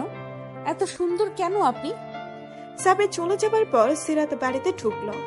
মা বাবা খুশ গল্পের মতো তানিশা ইফতিকে হোমওয়ার্ক করাতে ব্যস্ত। সবাই সিরাতকে দেখলো কিন্তু কোনো প্রতিক্রিয়া করলো না। রাগে দুঃখে সিরাতের কাঁদতে ইচ্ছে হলো। এত কষ্ট করে সে আজ পুরো শহর ঘুরে এলো, লজ্জা শরম মাথা খেয়ে সাবিরকে কল করে এত কাহিনী করলো, শেষ পর্যন্ত কিনা তার এই পরিণাম। কেউ তার কোনো কেয়ারই করলো না। সব দোষ ওই সাবির কাবিরের। সময় বহমান। সিরাত আর সাবিরের বিয়েতে দরজায় করা নাড়তে শুরু করলো সবে। তাদের বিয়ে তেমন একটা জাঁকজমকপূর্ণ ভাবে হবে না। ইসলামের শরীয়তে যেমন কম খরচে সাদামাটা বিয়ের কথা বলা আছে, ঠিকই সেইভাবেই হবে। সাবিদের বাবা দেশে নেই, বিয়েতে থাকতে পারবে না। তিনি দেশে ফিরলে রিসেপশন করা হবে বড় সড়ো করে। সিরাত এমন প্রায় সময় মনমরা হয়ে বসে থাকে, ঠিক মতো খায় না, কলেজেও যায় না, সাবিরের সাথে ইচ্ছে করে কথা বলে না। ভয়ে দিন দিন কেমন যেন আড়ষ্ট হয়ে যাচ্ছে। সাবিরকে সে ভয় পায়, খুবই ভয় পায়। তাদের যে বিয়ে হবে, একই বাড়িতে একই ছাদের তলায় থাকবে, সেটা মেনে নিতে পারছে না। সাবির কল কইলে কেটে দেয়। সাবিরের সাথে কথা বলার জন্য বোধ হয় বাবা তার বাটন ফোনটা নিয়ে একটা বেশ দামি মোবাইল কিনে দিয়েছে। একদিন হলো কি, রাতে খাওয়া দাওয়ার পর ঘুমানোর সময় সাবিরের কল এলো। সিরাত প্রতিদিনের ন্যায় কল কেটে ঘুমাতে ব্যস্ত। এদিকে লাগাতার কল আসতে শুরু করলো, একটার পরে একটা। সিরাত অবাক হলো ভীষণ। ফোনটা সাইলেন্ট করে পাশের বালিশের উপরে রেখে চোখ পিট পিট করে ভাষাহীন চোখে তাকিয়ে রইল। ফোনটা নিঃশব্দে বেজেই চলেছে। একবার কল কেটে যাওয়ায় আবার এলো। আবার মোবাইলের স্ক্রিনে স্পষ্ট লেখা আসছে বারবার, সাবির ইজ কলিং ইউ। সিরাত মনে মনে বলল, আপনার একটুও বিরক্ত লাগছে না এভাবে কল করতে? আসলেই আপনি পাগল। এক সময় সিরাত ঘুমিয়ে গেল। রাতটা ওইভাবেই কাটিয়ে দিল।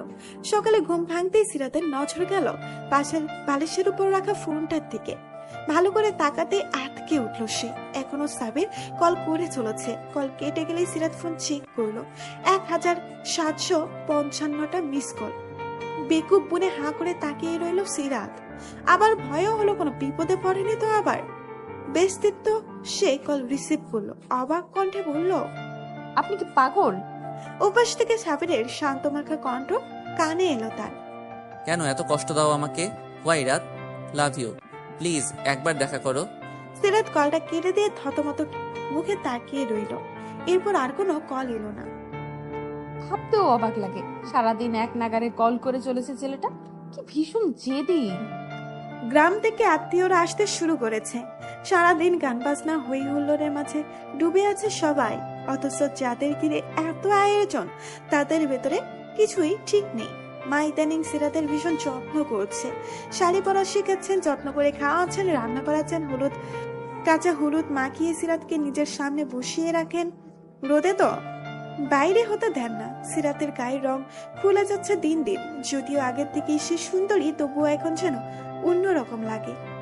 মামিরা বলেছে বিয়ের ফুল ফুটলে মেয়েদের অন্যরকম সুন্দর লাগে। সিরাত লজ্জায় এতটুকুই হয়ে যায়।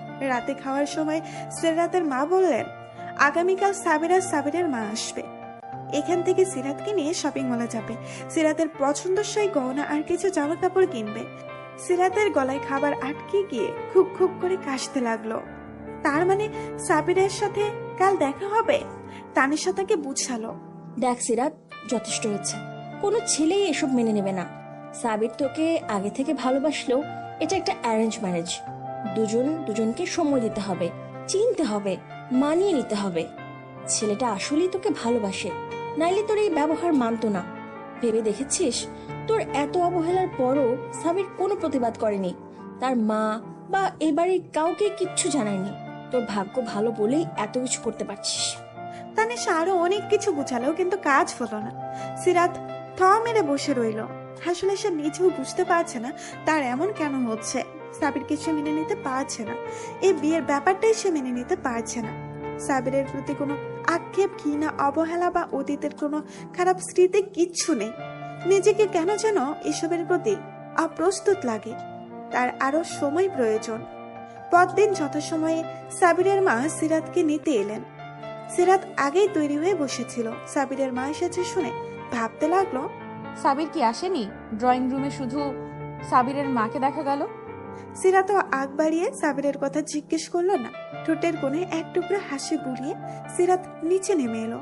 যাওয়ার আগে তানিশা ফিস করে বলল, সাবিরের সঙ্গে সব ঠিক করে নিতে, আর কয়দিন বাদে বিয়ে, এমন দূরত্ব আর মানা যায় না। নিচে নেমে সিরাত ছটকা খেলো। সাবির এসেছে, উপরে গেলে কি হতো? মনে মনে অবাক হলেও মুখে প্রকাশ করলো না সিরাত। গাড়ির সামনে তাকাতেই সাবির তাদের জন্য ডোর খুলে দিল। সাবিরের মা আইফির গাড়িতে বসলেন।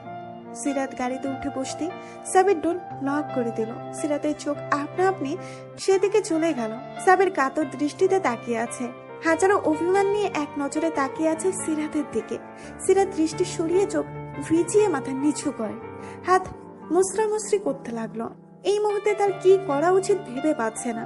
সাবির সামনে গিয়ে ড্রাইভারের পাশে সিটে বসলো। গাড়িতেও সিরাত চুপচাপ বসে রইল। সাবিরও মৌনতা পালন করে চলেছে। গোমট পরিস্থিতি বিরাজমান। সিরাত আনমনের সামনে সাবিরের দিকে তাকালো। লোকটার আচরণ আজ বেশ অদ্ভুত লাগছে। অন্য সময় হলে আগ বাড়িয়ে কথা বলতো, সবসময় হাসি লেগে থাকতো মুখে, কিন্তু আজ একবারও কথা বলেনি। সাবিরের চোখ মুখ অনেক শুকনো লাগছে। ভালো করে তাকালে বোঝা যাবে চোখ দুটো লাল হয়ে আছে। রাতে ঘুমায়নি না কি? কেন যেন সিরাতের খুব কাঁদতে ইচ্ছে হলো। সাবির এমন কেন করছে? একবারও জিজ্ঞেস করলেন না, রাত কেমন আছো, কোনো সমস্যা হচ্ছে না তো? এই সময় সাবিরের মা তাদের দুইজনকে উদ্দেশ্য করে বললেন, তোমাদের মধ্যে কি কোনো ঝামেলা হয়েছে? মা, তুই বল, আমার ছেলের কি অবস্থা কেন? সিরাত শুকনো কাশলো, কিছু বলল না। সামনে থেকে সাবিরকে বলল, আম্মু, কাউকে কিছু বলার দরকার নেই, আমি ঠিক আছি। সিরাত অপমান বোধ করলেও কি বলবে খুঁজে পেল না। এরই মাঝে তারা শপিং মলে চলে এলো। তাদের কথাও আর এগুলো না। সাবির কাকে যেন কল করতে করতে তার মা আর সিরাতকে নিয়ে মলের ভেতরে চলে গেল। নিচতলায় অনেক মানুষের ভিড়। সিরাতের পেছনে সাবির নানা মানুষের হাত বাঁচিয়ে সামনে হাসছে। সাবিরের চৌড়া বুকের সাথে সিরাতের মাথার সংঘর্ষ হচ্ছে পাহাড় পার। সিরাত অস্বস্তিতে মাটিতে মিশে যেতে চাইল। উপরের তলায় আসতেই ভিড় কমলো। নানা দোকান ঘুরে ফিরে জিনিস কিনছে সাবিরের মা। একটা লোক এসে যোগ দিল তাদের সাথে। লোকটাকে সিরাত চেনে না। সে ফর্মাল ড্রেসে শপিং মলের প্যাকেটগুলো নিয়ে তাদের সাথে হাঁটছে। গয়নার দোকানে ঢুকতেই সাবিরের মা বললেন সিরাতের নিজের পছন্দ মতো ডিজাইন চুজ করতে। তীব্র অস্বস্তি নিয়ে সিরাত বলল যা ইচ্ছে কিনতে। তার পছন্দ ভালো লাগে না। এই সময় সাবির তার পাশে এসে দাঁড়ালো। তুমি কি আমার জন্য আনইজি ফিল করছো? চলে যাব? সিরাত অসহায় চোখে তাকালো। সাবিরের আজকের ব্যবহারের সাথে সম্পূর্ণ পরিচিত সে। সাবির আবার বলল, শুনেছি কেনাকাটার ব্যাপারে মেয়েরা খুব সচেতন। একটা জিনিস কেনার জন্য 10 দোকান ঘুরবে। তুমি তো এমন কিছুই করলে না। অন্তত গয়না কি পছন্দ তা তো বলো। সিরাত হুট করে বলল, আপনারা অনেক বড় লোক, তাই না? সিরাতের কথা শুনে সাবির জোরে জোরে হাসতে লাগলো। এই মেয়েটা এমন কেন? রাগ করেও থাকা যায় না। হাসি থামিয়ে বলল, তা তো, সাবির খুব গরিব মানুষ, কিন্তু সিরাতের বরের অনেক টাকা। সিরাত আগামাথা কিছুই বুঝলো না। অবশেষে সিরাত আর সাবিরের মা দুইজন মিলে সিরাতের গয়না পছন্দ করলো। সিরাত শুধু তাদের হ্যাঁতে হ্যাঁ আর নাতে না বিনিয়াচ্ছে। সমস্ত কেনাকাটা শেষ। একটা ভালো রেস্টুরেন্টে খাওয়া দাওয়া সারলো তারা। সাবির ওই লোকটার সাথে প্যাকেটগুলো গাড়িতে রাখার জন্যই নিচে গেল। এখন টেবিলে আছে শুধু সাবিরের মা আর সিরাত। সিরাত সেই কখন থেকে টেবিলে নাক করছে, কোথাও মনোযোগ নেই তার। সাবিরের মা তা অনেকক্ষণ আগে থেকেই খেয়াল করে আসছে। তিনি তীক্ষ্ণ চোখে বললেন, তোদের মধ্যে সব ঠিকঠাক আছে তো? সিরাত বিষমকে অপ্রস্তুত হাসলো। শোনো মেয়ে, কিছু কথা বলি, মনোযোগ দিয়ে শোনো। একটা ছেলে তোমার কথা ভেবে দিন রাত পার করে, যার ঘরের দেয়ালে দেয়ালে শুধু তোমার ছবি। তোমার একটু কষ্ট যা সহ্য হয় না, আর একটু হাসিতে যার মুখে হাসি ফুটে। তোমাকে সন্তর্পণে আগলে রাখার যার সুখ, সে অন্তত আর কিছু পারুক না পারুক তোমাকে প্রচন্ডভাবে ভালোবাসতে জানে। সময় থাকতে মানুষটাকে হাত করে নাও, এমন না হয় যে পরে পস্তাতে হবে। পরিপূর্ণভাবে ভালোবাসার জন্য এই জীবনটা খুব ছোট। কয়েক বছর ধরে আমার ছেলেটা ঠিকমতো ঘুমাচ্ছে না, খাবার খায় না, আমার সাথে ভালো মতো কথাও বলে না। আমি মা, আমি বুঝি। আমার ছেলেটা তোমাকে পাগলের মতো ভালোবাসে মা। সাবির আমার ছেলে বলে বলছি না, যেদিন প্রথম তোমাদের বাড়ি এলাম তার আগে কি হয়েছে শুনবে? সাবির আমার পা জড়িয়ে ধরে বলল, আম্মু আমি সিরাতকে চাই, প্লিজ ওকে এনে দাও। আমি তোমার অবস্থা বুঝতে পারছি, সময় নাও, তবে বেশি করে না। তাকে একবার সুযোগ দাও নিজেকে প্রমাণ করতে। সিরাত কিছু না বলে মাথা নিচু করে নিঃশব্দে কাঁদতে লাগলো। সিরাতের মা আবার বললেন, আমি কিছু একটা বাহানায় চলে যাচ্ছি, আমার ছেলে আসছে, তোরা কথা বল নিজেদের মাঝে। বোকা মেয়ে, কাঁদতে হয় না। আচ্ছা আমি যাই, হ্যাঁ। সাবিরের মা চলে যাবার পর সিরাত একই ভাবে বসে রইল। ওই লোকটা সাথে নেই, হয়তো চলে গেছে। রেস্টুরেন্টে তেমন ভিড় নেই, কয়েকজন ওয়েটার হাঁটা চলার আওয়াজ আর ডিশের টুংটাং আওয়াজ ছাড়া কোনো শব্দ নেই। এমন একটা পরিবেশে কান্নারত সিরাতকে বড্ড বেমানান লাগলো। দূর থেকে সাবিরকে আসতে দেখে সিরাত তাড়াতাড়ি টিস্যু দিয়ে চোখের পানি মুছে নিজেকে স্বাভাবিক করার চেষ্টা করলো। তার কানে সাবিরের মা আইভির কথা বাজছে, তিনি ভুল কিছু বলেননি। সাবির পাশে এসে বসলেও সিরাত মাথা নিচু করে রইল। সাবির ইতস্তত করছে, এইবার টেবিলের উপরে হাত রাখছে, কয়েকবার হাত নামিয়ে আশেপাশে তাকাচ্ছে। খানিকক্ষণ পর বাসানো গলায় বলল, আম্মু কোথায়? সিরাত এবার মুখ তুলে সাবিরের চোখে সরাসরি তাকালো। চোখের পাপড়িগুলো এখনো ভেজা, ফোলা গাল দুটো লাল লালন আফা। উনি একটু কাজে গেছে, কোথায় বলে যাননি, কাজ শেষ হলে চলে আসবেন। সাবির চমকে গেল। নিজেদের দূরত্ব কমিয়ে হুড়মুড় করে সিরাতের পাশে চেয়ারে এসে বসলো সে। উত্তেজিত গলায় বলল, তুমি কাঁদছো কেন? কেউ কিছু বলেছে রাত? সিরাত কিছু না বলে নিশ্চুপ নয়নে তাকিয়ে রইল। এতে যেন সাবিরের উত্তেজনা আরো বেড়ে গেল। বলো কি হয়েছে? সিরাত এবারও নিঃশব্দ থাকায় সাবিরের বেলায় শক্ত হয়ে গেল। সাবির দাঁড়িয়ে গলা উঁচু করে কথা বলতে লাগলো। ওকে কে কি করেছে বলো, কে টিজ করেছে? আমি ছাড়বো না কাউকে, সময় থাকতে বলে দাও। আমার সম্পর্কে আশা করি খুব ভালো ধারণা আছে সবার। দূর থেকে ম্যানেজার হন্তদন্ত হয়ে ছুটে আসছে এদিকে। সিরাত অবাক হয়ে তাকিয়ে আছে। সামান্য একটা বিষয়ে সাবিরের এহেম আচরণ তাকে বিস্মিত করেছে। পরিস্থিতি সামাল দিতে সাবিরকে বলল, এখানে আমার ভালো লাগছে না, বাইরে যাব। সাবির কঠোর কণ্ঠে বলল, কি হয়েছে না জানা পর্যন্ত যাব না। কিছু হয়নি, বাইরে যাব বলেছি না। সাবিরকে কিছুটা অবাক হতে দেখা গেল।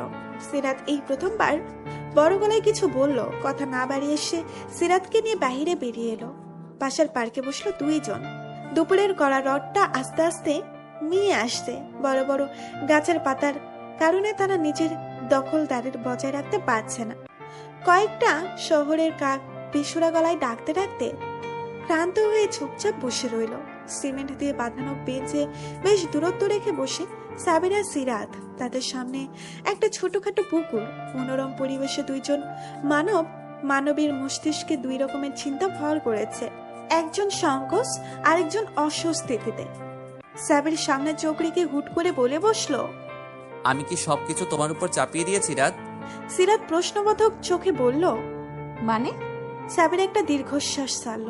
এই যে হুট করে তোমার সাথে পাগলামি করা, জড়িয়ে ধরা, হুটহাট তোমার সামনে হাজির হওয়া, ভালোবাসার কথা বলা, সবকিছু। তারপর আমার মা তোমার বাড়িতে বিয়ের প্রস্তাব দেওয়া, তোমার মা বাবা রাজি হয়ে যাওয়া, আর কয়েকদিন পর বিয়ে, সবকিছু তোমার উপর চাপিয়ে দেওয়া হয়েছে, তাই না? তুমি হুট করে এত কিছু সামলাতে পারছো না। বিয়ে নামক একটা ভারী বিষয় যা কয়েকদিন পর তোমার সাথে হতে যাচ্ছে, তা তুমি মানতে পারছো না। এসব কিছু তোমাকে অনেক প্রেশার দেয়, তাই না রাত? সিরাত কি বলবে খুঁজে পেল না। সাবির যা বলেছে তা একটা অক্ষরও মিথ্যে নয়। তার মাথায় এলো না এসব কথা সাবির কিভাবে জানতে পেরেছে। তার মন আর মস্তিষ্ক ভাবতে লাগলো, তার জীবন আসলে নিজস্ব কোনো মতামত নেই।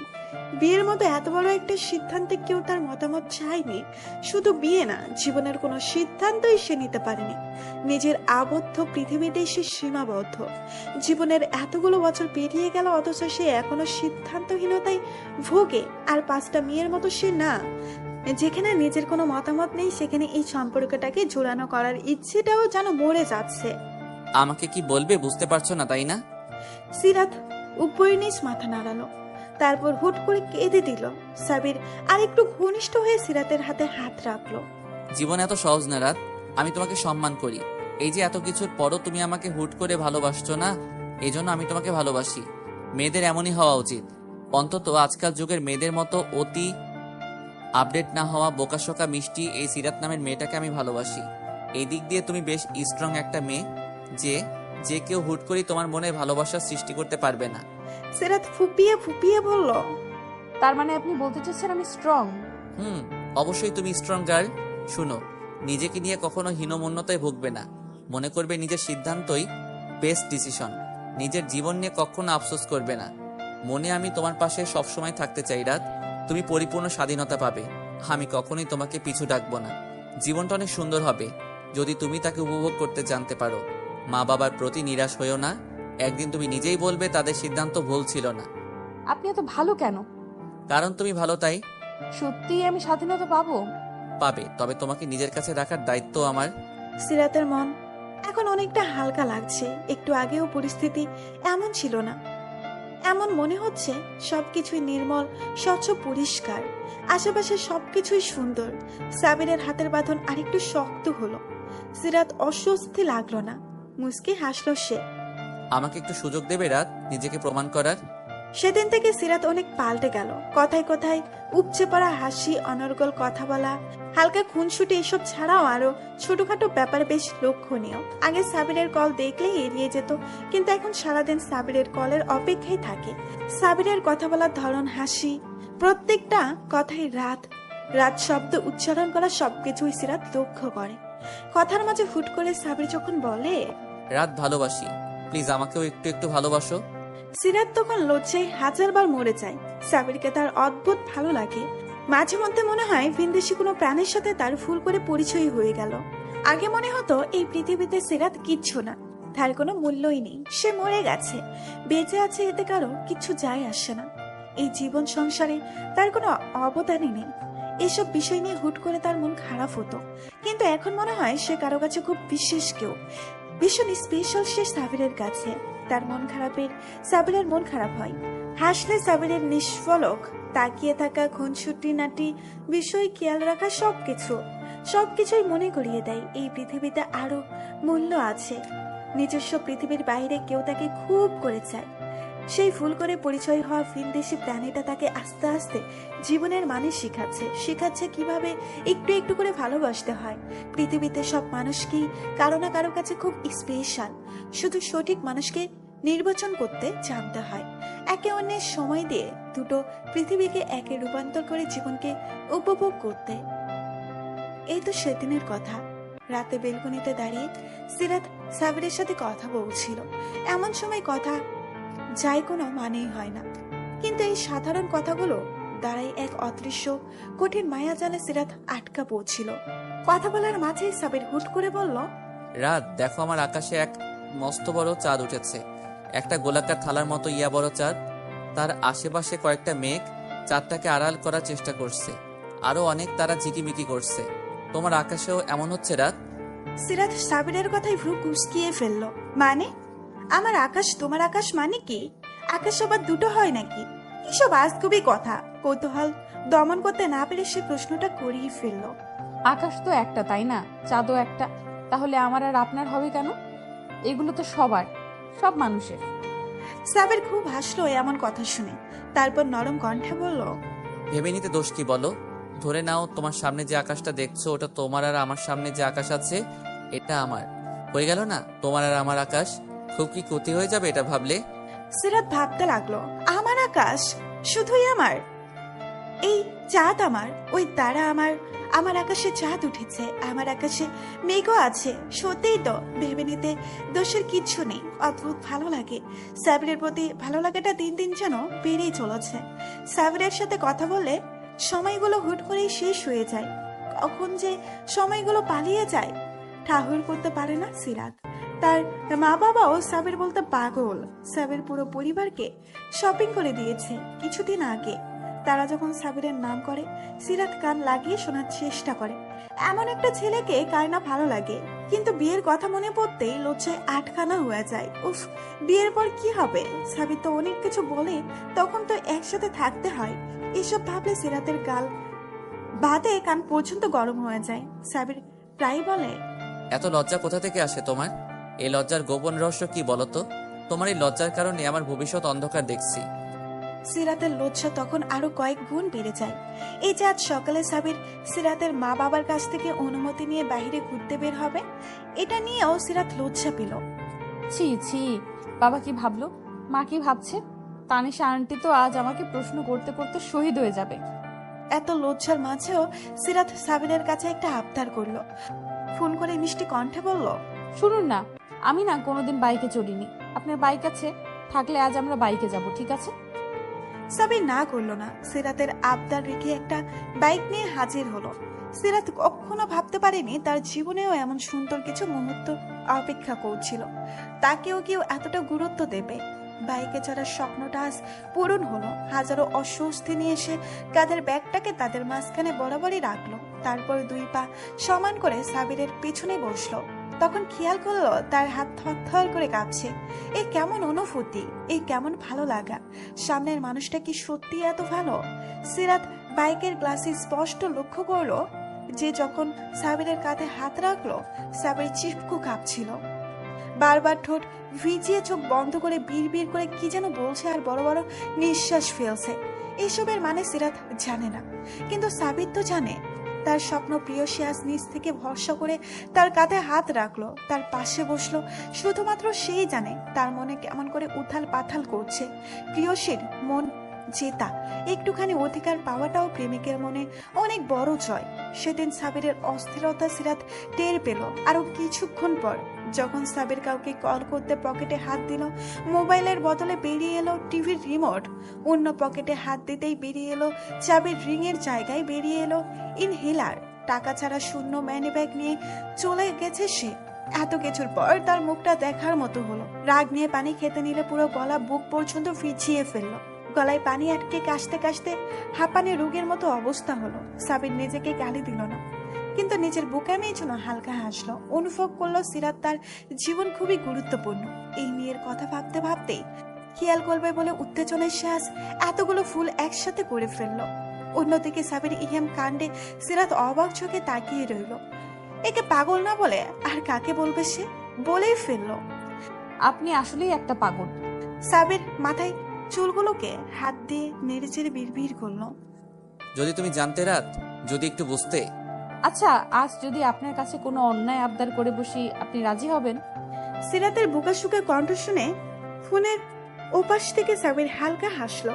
আজকাল প্রায় সময় সিরাত এটা ওটা আবদার করে বসে। সেদিন বলল ছেলেটার মতো সিগারেট টেস্ট করবে। সাবির মানা করেনি। একটা জ্বলন্ত সিগারেটের ধোঁয়া টানতেই সিরাত কাশতে কাশতে শেষ। এরপরে আবদার ছিল খোলা আকাশের নিচে ঘুড়ি উড়াবে। আরো কত অবুঝ আবদার। সাবির কখনো মানা করেনি, শুধু ভাবে মেয়েটা নিজের ভেতরে আরো কত ইচ্ছে চেপে রেখেছে কে জানে। যতটা চুপচাপ ভেবেছিলাম আসলে তেমন না। উফ, আমি পাগল হয়ে যাব। সিরাত অবাক হয়ে বলে, আমি এত কিছু চাই আপনার কাছে, যেখানে বারণ করার দরকার সেখানেও আপনি তাল দেন। কিন্তু কেন? আমাকে বকেন না কেন আপনি? যা ইচ্ছে করো রাত, যখন মানা করার দরকার হবে আমি ডাকবো। জীবনে সবকিছু স্বাদ নিতে হয়। সিরাত খুশি হয় খুব সাবিরের কথা শুনে। ভালো লাগে লোকটাকে, তার ভীষণ ভালো লাগে। যা মনে আসে বলে দেয়, যা করতে ইচ্ছা করে প্রকাশ করে দিতে পারে। কোনো সংকোচ নেই, কিচ্ছু নেই, আছে শুধু একরাশ ভালো লাগার বিশ্বাস। ঝটপট দেরি না করে তাই সে আজকের আজ এটা শোনালো। আমি আপনার সাথে রাস্তার ফুটপাত ধরে হাঁটতে চাই। আমার আকাশে আজ চাঁদ উঠেছে, পুরো আকাশটাই স্বচ্ছ। আমি আপনার সাথে হাঁটবো, মৃদু বাতাস বইবে, সোডিয়াম লাইটের আলোতে পুরো রাস্তা ঝলমল করবে। রাস্তায় কিছু পথ শিশু আছে, পুরো নিশ্চয়ই এতক্ষণে জেগে আছে, ভাত রান্না করছে। আমি ওদের সাথে দেখা করব। আমার এই ইচ্ছেটা কি পূরণ হবে? সাবির একটা দীর্ঘশ্বাস ছাড়লো। বুকটায় হঠাৎ ধক পড়ে উঠলো। এখন দেখা করতে হবে?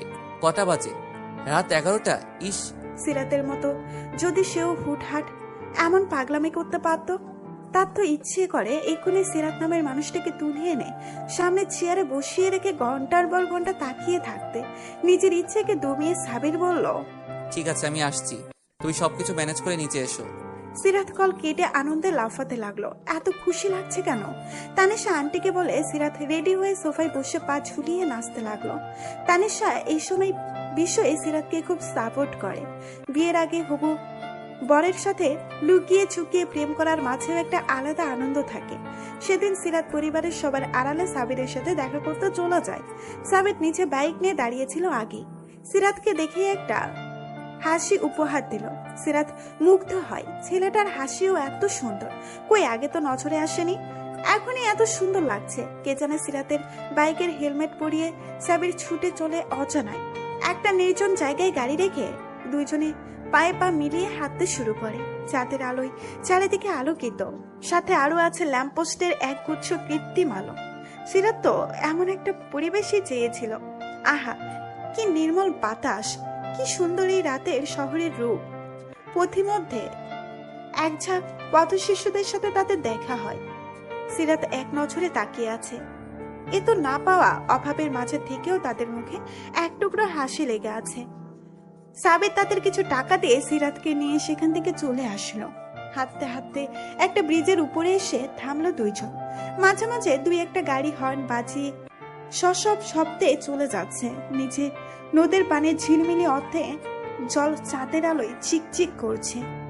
নদীর এক কোনায় কয়েকটা নৌকা সারিবদ্ধভাবে ফিরিয়ে রাখা। উজান থেকে ধেয়ে আসা বাতাস, এই আধারিত রাত, দুইজন কপত কপতি আর তাদের সুখময় মুহূর্তেই সিরাত এক দৃষ্টিতে সামনে তাকিয়ে আছে। অচমকা বলে উঠল, আপনাকে অনেক ধন্যবাদ আমাকে এত সুন্দর কিছু উপহার দেওয়ার জন্য। সাবিরের চোখ সিরাতের উপর স্থির। মেয়েটার মুগ্ধ দৃষ্টি তাকে নাজেহাল করে দিয়েছে। তার বুক ধুকপুক ধুকপুক করছে ক্রমাগত, মাথাটা ভন ভন করছে। দ্রুত চোখে ফেলে জিভ দিয়ে ঠোঁট ভিজিয়ে চোখে জোরে জোরে শ্বাস নিল। সামনে চোখ রেখে বলল, রাত, আজ আমার আর তোমার অপরিচিত জীবনের শেষ একাকী মুহূর্ত। কাল আমাদের বিয়ের অনুষ্ঠান শুরু, তারপর থেকে আমাদের সম্পর্কের একটা নাম থাকবে। সবাই কত খুশি, তাই না? আজ মা কি করেছে জানো? আবার তোমার শাড়ি গয়না কিনে এনেছে, তোমাকে সারপ্রাইজ গিফট দিবে। আমি তোমাকে বলে দিলাম, মাকে বলো না আবার। সাবিরের এমন কথাই সিরাত আশা করেনি। সাবির তো ভুল কিছু বলেনি। আসলেই তো আজকের রাতটা তার জীবনের শেষ মুহূর্ত। এরপর থেকে সে হবে কারো স্ত্রী, কারো অর্ধাঙ্গিনী, আরো অনেকগুলো সম্পর্কের সাথে জড়িয়ে যাবে সে। সত্যি জীবনটা কি অদ্ভুত, হুট করে কখন কি হয়ে যায় বলা মুশকিল। কিছুদিন আগেও তার জীবনটা এত সুন্দর ছিল না, কিন্তু এই পাগল লোকটার কারণে আজ তার মুখ থেকে হাসি সরেই না। সাবির সিরাতের হাতের আঙুল ধরে আরেকটু ঘনিষ্ঠ হয়ে দাঁড়ালো। সিরাত পাশ ফিরে তাকাতেই অবাক হয়ে গেল, কেননা সাবিরের চোখের কোণ বেয়ে জল গড়িয়ে পড়ছে। হয়তো ভেবেছে অন্ধকার দেখা যাবে না, কিন্তু চাঁদের আলোয় সবকিছু স্পষ্টতর। সিরাত বিচলিত কণ্ঠে বলল, কি হলো হঠাৎ আপনার চোখে পানি কেন? সাবির ছোড়া চোখে একবার তাকিয়ে অন্যদিকে ফিরে গেল। সিরাত উদ্বেগ নিয়ে সাবিরের পাশে গিয়ে শান্ত কণ্ঠে বলল, কি হয়েছে বলুন না, আপনি কাঁদছেন কেন? সিরাত, আমার বিশ্বাস হচ্ছে না এখনো। আমি সত্যি তোমাকে পেতে যাচ্ছি। তুমি সত্যি আমার হবে, আমার ঘরে বউ হয়ে আসবে, লাল টুকটুকে শাড়ি পরে আমার সামনে ঘুরে বেড়াবে। এটা আমি বিশ্বাস করতে পারছি না রাত। আমি সত্যি তোমাকে অর্জন করতে চলেছি। সিরাত তাজ্জব বনে গেল। এই আবার কেমন কথা? একটা ছেলে কান্না করছে, তাও এই সামান্য একটা কারণে? সে কি এতটাই গুরুত্বপূর্ণ? সিরাতের হঠাৎ খুব কান্না পেল, কিন্তু কাঁদলো না, করুণ চোখে তাকিয়ে রইল।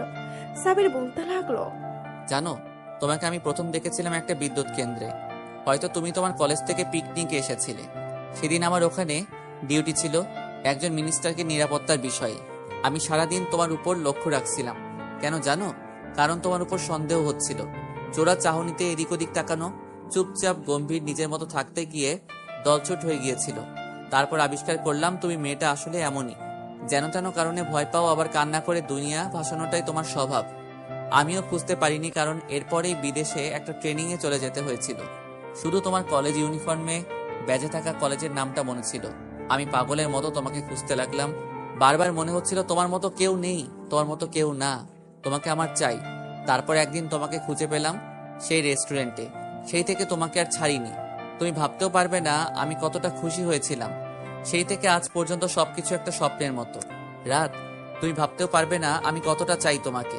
তোমার আগমন আমাকে কতটা বদলে দিয়েছে। সিরাতের চোখের কান্নে শুয়ে জল গড়িয়ে পড়ছে। নিষ্পলক তাকিয়ে সাবিরকে অবলোকন করার চেষ্টা করছে। হুট করে সাবিরকে জড়িয়ে ধরল সে। অচমকা ঝাঁপিয়ে পড়ায় সাবিরকে কয়েক কদম পিছিয়ে গেল। সিরাত ফুপাতে ফুপাতে বলল, আপনি সত্যিই ভালোবাসেন আমাকে? ভালোবাসার চেয়েও বেশি রাত। সিরাত এবার সোজা হয়ে দাঁড়ালো, মুখের ভাষা হারিয়ে চুপ করে রইল। ভাবতে লাগলো এতটাও ভালোবাসার যোগ্য হয়তো সে না। সাবির মুখ থামায়নি। তুমি আমাকে ভালোবাসছো তো রাত? সিরাত কিছু একটা ভাবতেই লজ্জা পেল খুব। লজ্জায় মুখ লুকাতে চাইলো। লজ্জা মাখা হাসি দিয়ে সাবিরের দিকে তাকালো। সাবির উত্তরের আশায় তার দিকে তাকিয়ে রইল। কি হলো বলো? একটু একটু ভালোবাসি। দুইটো কবে ভালোবাসবে রাত? সিরাতের লজ্জায় কান গরম হয়ে গেল। পরক্ষণেই নিজের উত্তর শুনে নিজেই হাসলো সে। লোকটাকে সে আসলেই ভালোবেসে ফেলেছে। সাবির এমন একজন মানুষ যাকে ভালো না বেসে পারা যায় না। তার সাথে সারা জীবন থাকতে পারাটা ভাগ্যের বিষয়। সাবিরের বিশেষ কেউ হতে পারাটাও সৌভাগ্য। এইসব আর মাত্র কয়েকটা ঘন্টা, তারপর দুজনে একসাথে গাঁথা পড়বে বিয়ে নামক বন্ধনে। শুরু হবে একসাথে পথ চলা, সূচনা হবে এক নতুন অধ্যায়ের। সাবিরকে আরেকটু খুশি করতেই সিরাত বলল, আচ্ছা যান, আমি আপনি তিনটু ভালোবাসি, এবার খুশি? সাবিরের প্রশান্তিময় হাসিটা সিরাতের কানে ঝঙ্কার তোলার মতো বাজতে লাগলো।